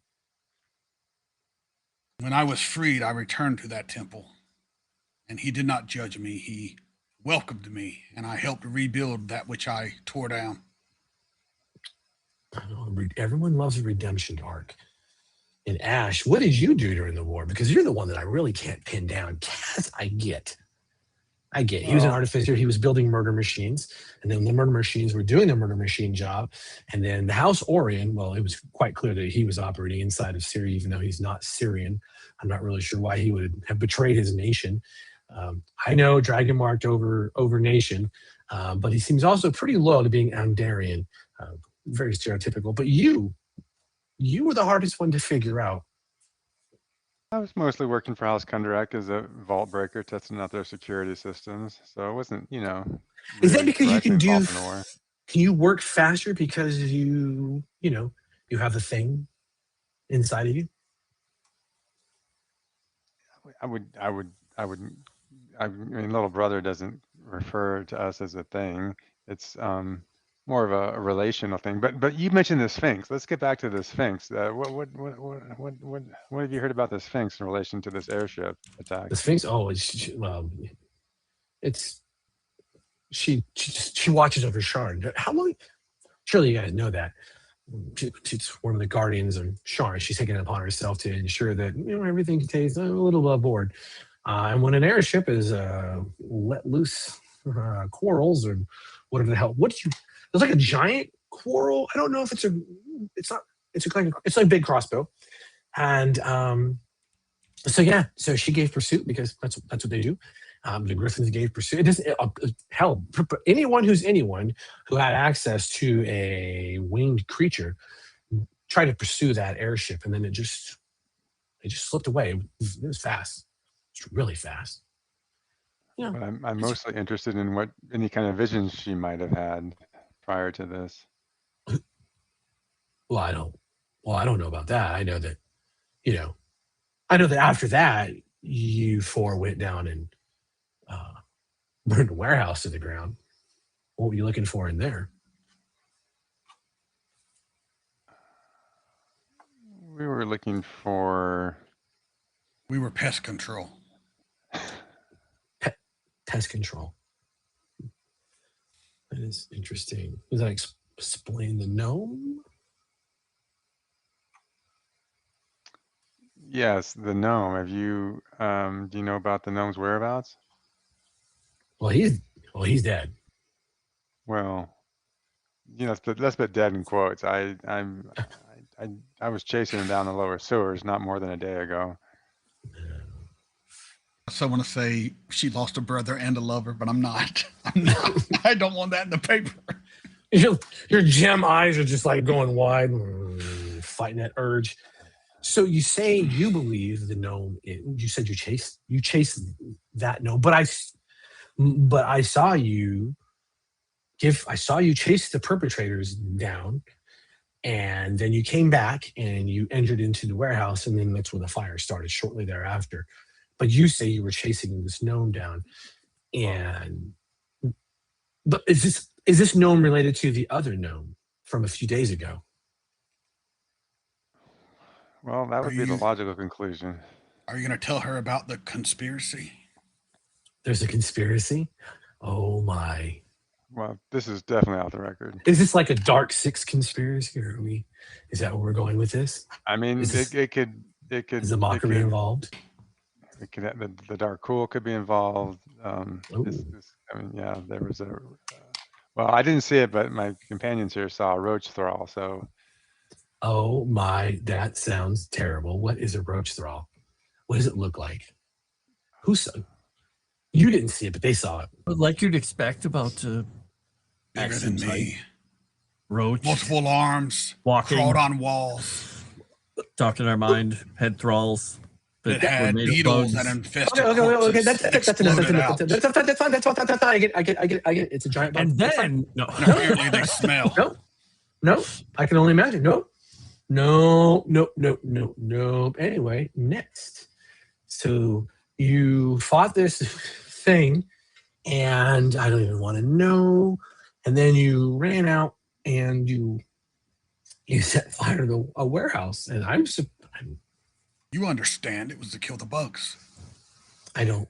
Please don't talk about bugs anymore. I really can't do this. In fact, I need water. Ooh. And then here we are. And then you, just last night, or maybe the night before, you bore witness to a dead gnome. And then a few days before that, the paper says that you were also seen near the corpse of another gnome who was also dead. also in Lower Dura, also near a warehouse. Well, clearly we're close to uncovering the truth, and so we're being set up to take the fall to get us out of the way. The question is, who is pulling the strings from where? I don't know. What about your other dwarf friend that I saw you with? And with that, she raises her eyes and she's looking directly at you, Ash. I didn't, my other dwarf friend, well, Kasimir is my dwarf friend. I'm not sure. She means the Dark Lantern.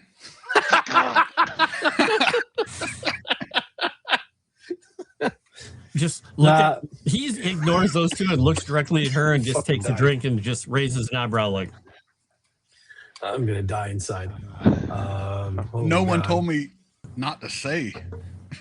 Oh my God. I just thought he didn't remember. So she takes her hand off the stone and places her quill down. She closes her hand, makes a little fist. Did you say Dark Lantern? He's No. He said Dark Lantern. Well, he doesn't know what Dark Lantern is because he's a Warforged. I mean, he's just like a parrot. He repeats things sometimes. I mean, he doesn't repeat things he heard. He just repeats. Wait a minute. You know a Dark Lantern. Oh my. Why would the Dark Lanterns be involved with... there is a conspiracy. Oh, you have to get me an interview with the Dark Lantern. What was his name? Was it something amazing like Shadow Strike or Dark Hawk? What was... That sounds terrible in context. What was his name? What did he tell you? Did he have one of the spy names, or did he have just something normal? Well, I don't remember his name. Oh. His name was Crossbow Bolt in the back of my neck, as far as I recall. Oh, he threatened you. That is amazing. That is so juicy. You have no idea. Stories about the Dark Lantern activity. He took your... Why would you have a hostage? Wait, when did you have a hostage? Story just deeper and deeper. The story is like, oh, and then... Wait, did you take a hostage? Wait, the body fell. You touched the body, and then you ran, and then, oh my God, you didn't kill both of them. We were told both of the people responsible, well, both of the people that you chased, the paper, we were told that they were both deceased. In fact, one was found all hacked up with like giant sword wounds, and then her eyes go down to your blade, Axiom, and then the other one was fairly gruesome. They said he looked like he'd been tortured, and then his throat had been slit. And no offense, Axiom, but it seems like you might be the one to do it. I would not slit someone's throat. I would take off their head. Oh, even better. So maybe you just didn't have time. Is that what you're saying? It takes as much energy to slit a throat as it does to take a head off. Let's just say that one was alive when we left. Yes, that one was alive when he was taken. So you're saying the Dark Lanterns took your captive from you at threat of death and extreme harm to your physical persons, and then they obviously tortured him, and then they killed it to make it look like maybe you had done it, and then they lied about it. But why would the Dark Lanterns be interested in you? We don't know that. He may have interrogated him and let him go, and then his compatriots took it out on him to find out what the Dark Lanterns or whoever took him knew, and they killed him. The criminals are criminals. Oh, how did you know he was a criminal? Well, he killed the gnome. That's a criminal act. But you killed a lot of people. Does that make you a criminal? That was war. Oh, so if you do it when you're commanded to do it, you're not a criminal. Correct. I'm 100% sure that's how it works. It was simpler times before free will was granted upon me. That was just a couple of years ago, Axiom. It was a couple of years ago. Seems like a lifetime. I bet. So if you could do me a favor, I would like to get an interview with a Dark Lantern. most of it can stay off the record if that's what they want. But if you could do that, maybe we could have an arrangement to help. They don't have a secret cycle clock. Your name. You can't contact them. What do you mean a secret clock, Axiom? It's a secret. What? Hence the name, but you said it's a secret clock. Why would do you use a secret clock to communicate? No. Why would you say a secret clock then? That doesn't make any sense. You repeat things you hear. This is how we got into the "can I buy you a drink" situation. Oh, so he thought it was, well, it's highly inappropriate to ask any random strangers to buy them drinks. You don't know what you're making into. Just because you don't drink and you can't be poisoned or whatever. So. You're not as pretty as a bugbear. Oh. So what are you for actually up to then? Like, none of this seems to make any sense. I mean, I've talked to a lot of scumbags, and the four of you aren't scumbags. You are, by all rights, you're actually pretty okay people. The professor, she speaks well of you multiple times to other people, and so I can't really understand how you would become wrapped up with a Dark Lantern and the Dask and arson, murder, torture, probably. I'm having a hard time fitting all that together into a nice package, just for a future date. I think there's a lot more to the story. We don't know what the story is. One word: conspiracy. Conspiracy. Yes. Well, nothing works better than conspiracy. I will say that.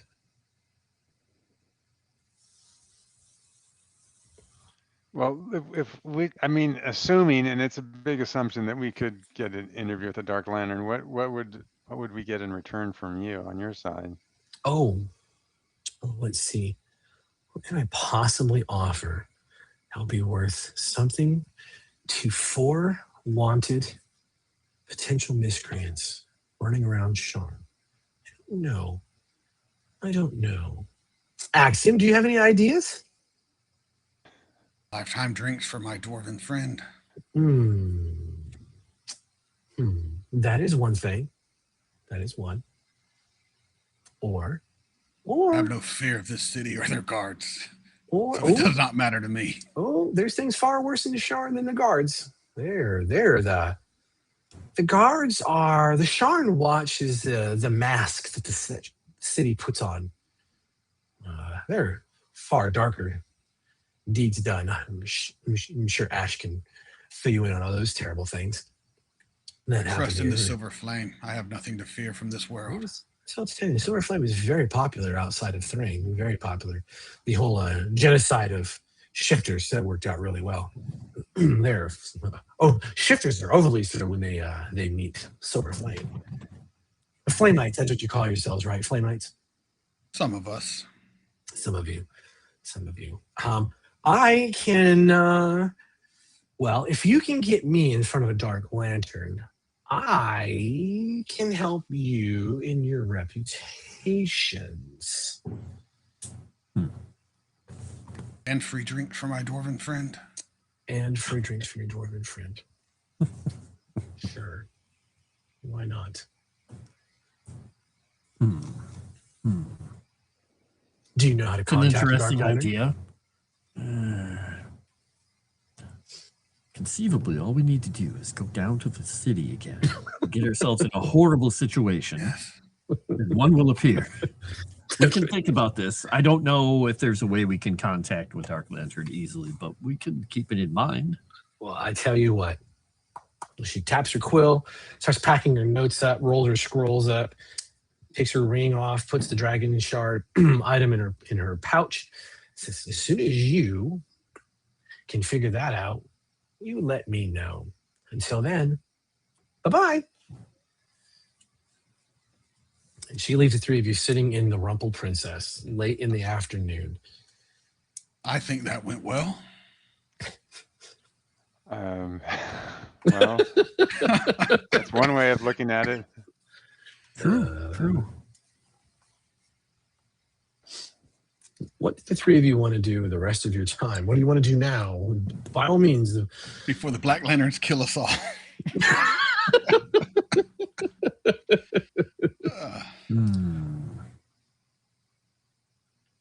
I mean, the only other thing that I can think that we need to do is we do need to talk to the professor, but we are not in her graces at the moment. So, either of you have an idea? Well, we could go. Are we aware if the Vane, professor but has a private residence? Residence She outside of sleeps in her Mournland office. University? The professor, she sleeps in know. her office. Yeah, you don't know of anything else that she has. I thought going to the lower city and trying to be found by a Black Lantern was a good idea. Or Dark Lantern. I never remember what it's called.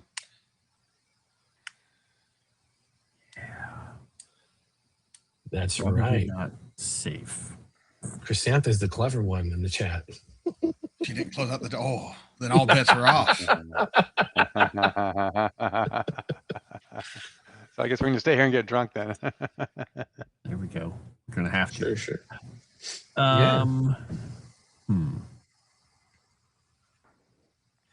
Any thoughts? Any other thoughts besides drowning your sorrows for a while? I mean, it's always a valid option. That is true. Maybe we go to. The professor doesn't want to see us, but what if we like sneak into one of her lecture classes and wait until it's over and then kind of, approach her afterwards on her. This is a gathering her fantastic idea. I am very sneaky. Oh yeah, you'd be hard to if we try disguise. that. Yeah, he's sitting in the back of the room. Very cool. I don't think that's going to work well. I think we're going to have to wait for her to reach out to us. So, unless you want to anger another agency in a dragonmarked house in the city, perhaps we need to just go take a little bit of time for ourselves, get some food for those of us who eat. You're a very dangerous man, Ash. He is. All right. Well, it's been a day. Maybe we just need to sit down. We need to like compare all the notes. We need to write down everything we have, because I think it's almost like we're looking at the puzzle, but there's like a central piece missing, right? And so nothing seems to connect because we're missing something key.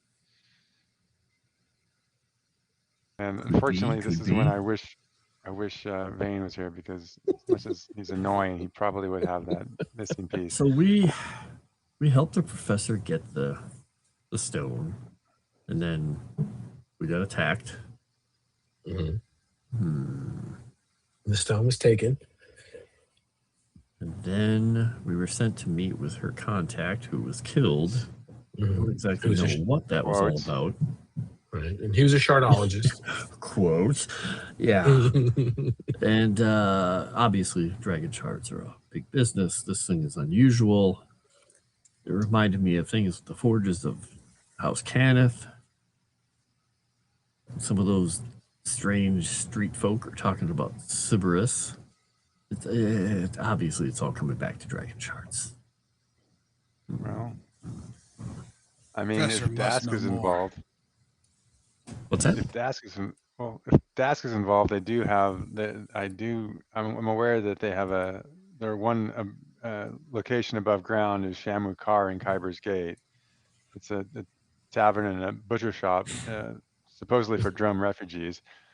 I mean, probably the last place we want to go, but A dwarf at Kalistarna Warforged in a bar set aside for Droam monsters.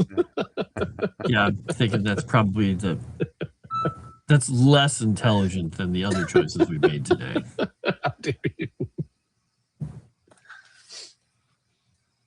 So perhaps we go spend a bit of time not causing trouble, see if the professor gets a hold of us, and see what happens in the morning. Maybe we set out upon this stupid path that you Could just we said. send her a letter? Wouldn't we have to go to, I don't know, You could a certain office? Could we pay someone to drop off a letter? Yes, you can pay a courier from House Orion to go to House Zivis to drop off to send a sending stone message to Morgrave for Morgrave to transcribe the message and then to get to the professor's office and leave it for her. Yes. This is a great idea. What are the three of you, besides that, what are the three of you, are you guys sticking together and just kind of going over and mulling over everything and like getting something to eat, something to drink and trying to figure out what the hell is going on next? Or what are we doing? I want to do a little bit of research if we can, but I don't know where we would go to do this research because, I mean, we can get into the university. We just can't get into her quarters. So if we wanted to go research something, we could go to the main library. Yeah, you're known to Morgrave, so you have access to the university. I want to know more about Sybaris and what they're talking about because he knows that Sybaris, this is where, the dragon shards fall and, and then you find different types of dragon shards in different areas and, the more common ones are found here and there. He just is going to do a little bit more research and find out if there's anything connecting the thing on his arm in any way, shape, or form to that because nobody's ever considered it to be anything other than he got marked by something. Sure. But now people are saying stuff and he's like, well, did it change? Is it them just making really weird inferences? I'm not sure. All right. That's easy enough. And Axiom, what are you doing if Kaz is heading to the university to do research? I'd go somewhere quiet and just contemplate for hours on end on what is going to happen next. Because there's a silver flame. All right. Then if there's a silver flame temple here, I would go there and just be among fellow followers and just some quiet meditation time and sharpen my blade. And okay. Easy enough to get right with Fire Jesus. And Ash, what will you be doing? Well, interestingly enough, the kind of the most notable member of the Dask and Sharn is also named Ash, a human priest of the shadow, which is like the sentient shadow of a god. So I am going to try to see if I can track down his whereabouts to see if I can find any intel on what he might be up to, if he's somehow connected to all of this. All right. Let's do this. Let's have... You guys don't really need a rest for this. So, Kaz, give me a knowledge and roll with advantage, please.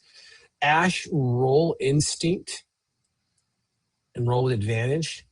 And Axiom, I don't really need a roll from you. Oh, look at that. I got a good roll. Jesus Christ. Nice. Well, you got hope from that at least.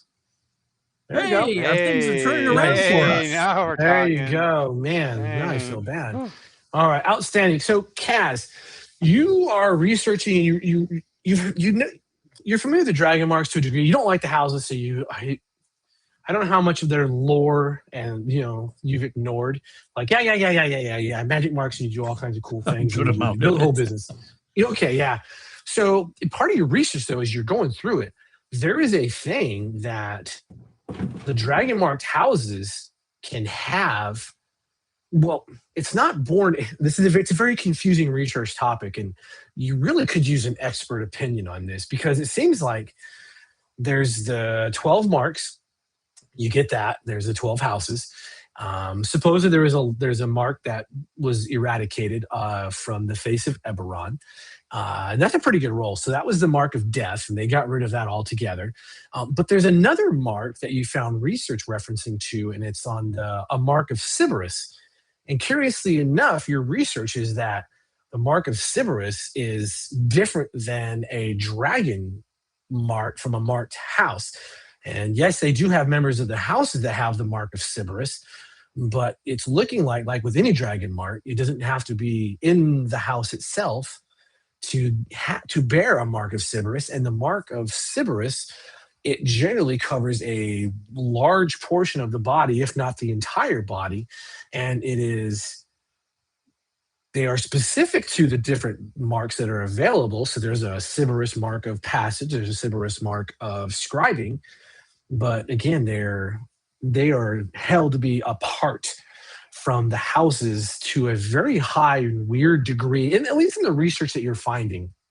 But you do understand is that the Sybaris mark manifests itself in very strange ways and under very extreme conditions. And it just seems to sprout, and it causes radical changes upon the bearer of the mark of Sybaris. Ash, you understand where these people, the Dask, dwell, and that's a really good role. So as you're doing your little investigations, you are closing in on some of the Dask territory and trying to figure out where this priest is, and you realize, like, okay, these guys are mixed up into all sorts of real bad shit. And this is like this is the mafia from Drome, is really what it comes down to. And at one point, you are venturing into some very questionably sketchy areas, the areas we talked about once before that you don't really like being in. And you know that you're on the trail of this priest. You think they're fairly certain he's going to a cult meeting just in this area that you're at.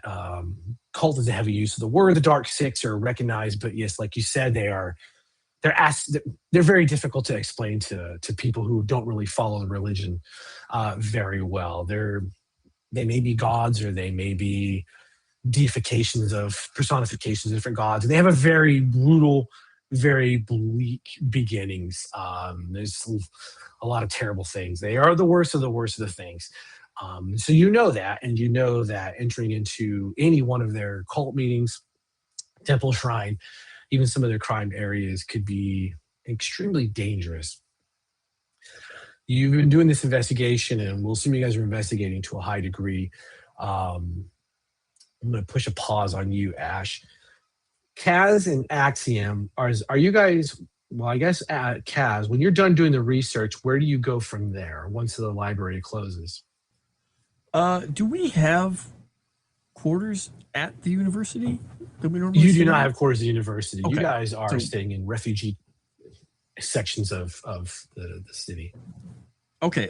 What he would do is then he would head back to the workshop and just organize the notes that he just took with any of the notes he was doing with the blade, and just spend some time working on things there before probably passing out on some burlap sacks in the back. Okay. All right, easy enough. So there's that, the workshop. Axiom, are you staying at the temple overnight? Is that where you generally stay, is with the Silver Flame, if you're not with your team? Yes. If I'm not with my team, I am at the temple. Okay. All right, easy enough. Back to Ash. You're about to potentially make a pretty big leap of faith, ironically enough for you, when there is a figure from the shadows that steps out and grabs a hold of your arm, your forearm. And you hear a very familiar, gruff dwarven voice that says, "I wouldn't do that, boy. Come with me." I'll follow. All right, and it is your old friend, the Dark Lantern. Do you remember his name? His code word? No. Talisman. It is in fact Talisman. And Talisman says, "I have something to show you. You still can do that little trick thing for your friends, right?" Yes. Yeah, well, I have something to show you, and then I'm going to ask you for a favor, which sounds odd in context. And I know you probably have a lot of questions after talking to the reporter. We'll use a nice term for what she does, but I have information for you as well about some of the questions you may have, but I need you to take a look at something for me. All something right. you and your allies might have a vested interest in, as well as being able to help put some pieces of a puzzle together. He's leading you around some of the city. You take a lift or two, and you're not leaving the lower areas. You're just kind of coming up from almost the cogs to where you were adventuring. And he gets you into he's bringing you up, and eventually you realize, like, oh my God, we are leaving. We're actually we're leaving the lower city. You go into the middle plateau area, and you're like, okay, cool. We're catching a sky skiff here. He's very quiet the entire time. He just makes small talk with you as if you were two best friends, carrying on almost as if he's drunk and just humoring everything that you say. Everything is the biggest guffaw possible. And then you realize he's taking you to the upper city. And this is a place that you don't really get to much. How many times have you been to the upper city in Sharn? Like 2-3 times at the most. The third time probably doesn't count because I wasn't there very long. You weren't very long. Okay, awesome. Is he brings you off the sky coach. That last one takes you to a lift, and you go up one more small level, a few stories up, and it takes you to a sky bridge. And on the sky bridge, there's a gathering of, there's some people being held back, like a small crowd. It's very, very late. What time of the night is this? How many bells until dawn are we at right now? 10 bells. 10 bells till dawn. All right. You see a small throng of people that are gathered up. There's Sharn Watch is on the other side of that crowd, holding them back, and they have their spears out. They've got a few pikes. They've got some crossbowmen, and they're pushing everyone back. He navigates you through the crowd, and he looks to the watch captain, and the watch captain is like, watch captain, sir. And he's like, he's with me. Takes you up, and you're going through. There's the ever bright lanterns. They're flickering here and there. There's a weird feel to the entire area. Takes you up, rounds a corner, and as you round the corner, he points down and he says, "That is what I'm going to need your help with." And there, crumpled in the shaky lights of ever bright lanterns at 10 bells to dawn, is a human-sized body with all of its contents of a pouch spread out before it. And that's where we're going to stop. Oh. That's where we're going to pull shots. What did you do when you were down in that sewer? What did you do? Oh, my, oh, my, oh, my. All right. Well, thank you everyone for joining us on this much more narrative-heavy aspect of the game system.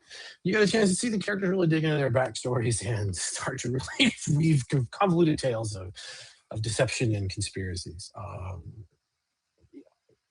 Ash, sorry, Cendrigan, are you feeling okay? We pulled the rug out from underneath you. Well, I mean, thank God at least at the end we could find out what actually happens when you roll a taupe. Because for a while there, I was like, it's just going to fail everything. Yeah, I was shocked. Okay, you guys actually can roll hope. That's great. All right, outstanding. Yes, thank you everyone for joining us again. It's this was a lot of fun. We're going to dig down deeper and deeper into a very terrible mystery of what's happening to our intrepid adventurers. Next weekend is Easter, so we will not be streaming at all on the 5th. And then the 12th, I believe, we'll be back in full force. So there's going to be a small break for about another week. And then we'll be back. And I'll go around the room. Mega. Hello, Mega Reacts here. You can obviously catch me here on Sundays, having a great time. Also, megareacts.com, Mega Reacts on YouTube, Patreon, TikTok. I'm all over the place. And Friday nights, you can catch me on the JT Savage channel, running Miami by Night, a Vampire the Masquerade game. And had a lot of fun on this one. I love just getting into the role play and being the, I want to say idiot. He's not an idiot. He's just naive to a lot of the more subtle ways of keeping things secret. So hopefully I didn't get us in too much trouble. Yeah, it is what it is. It is what it is. For Frost. I am ready to go to the DMV now. This is my whip. I've learned from the best. Right. So you just screw that line.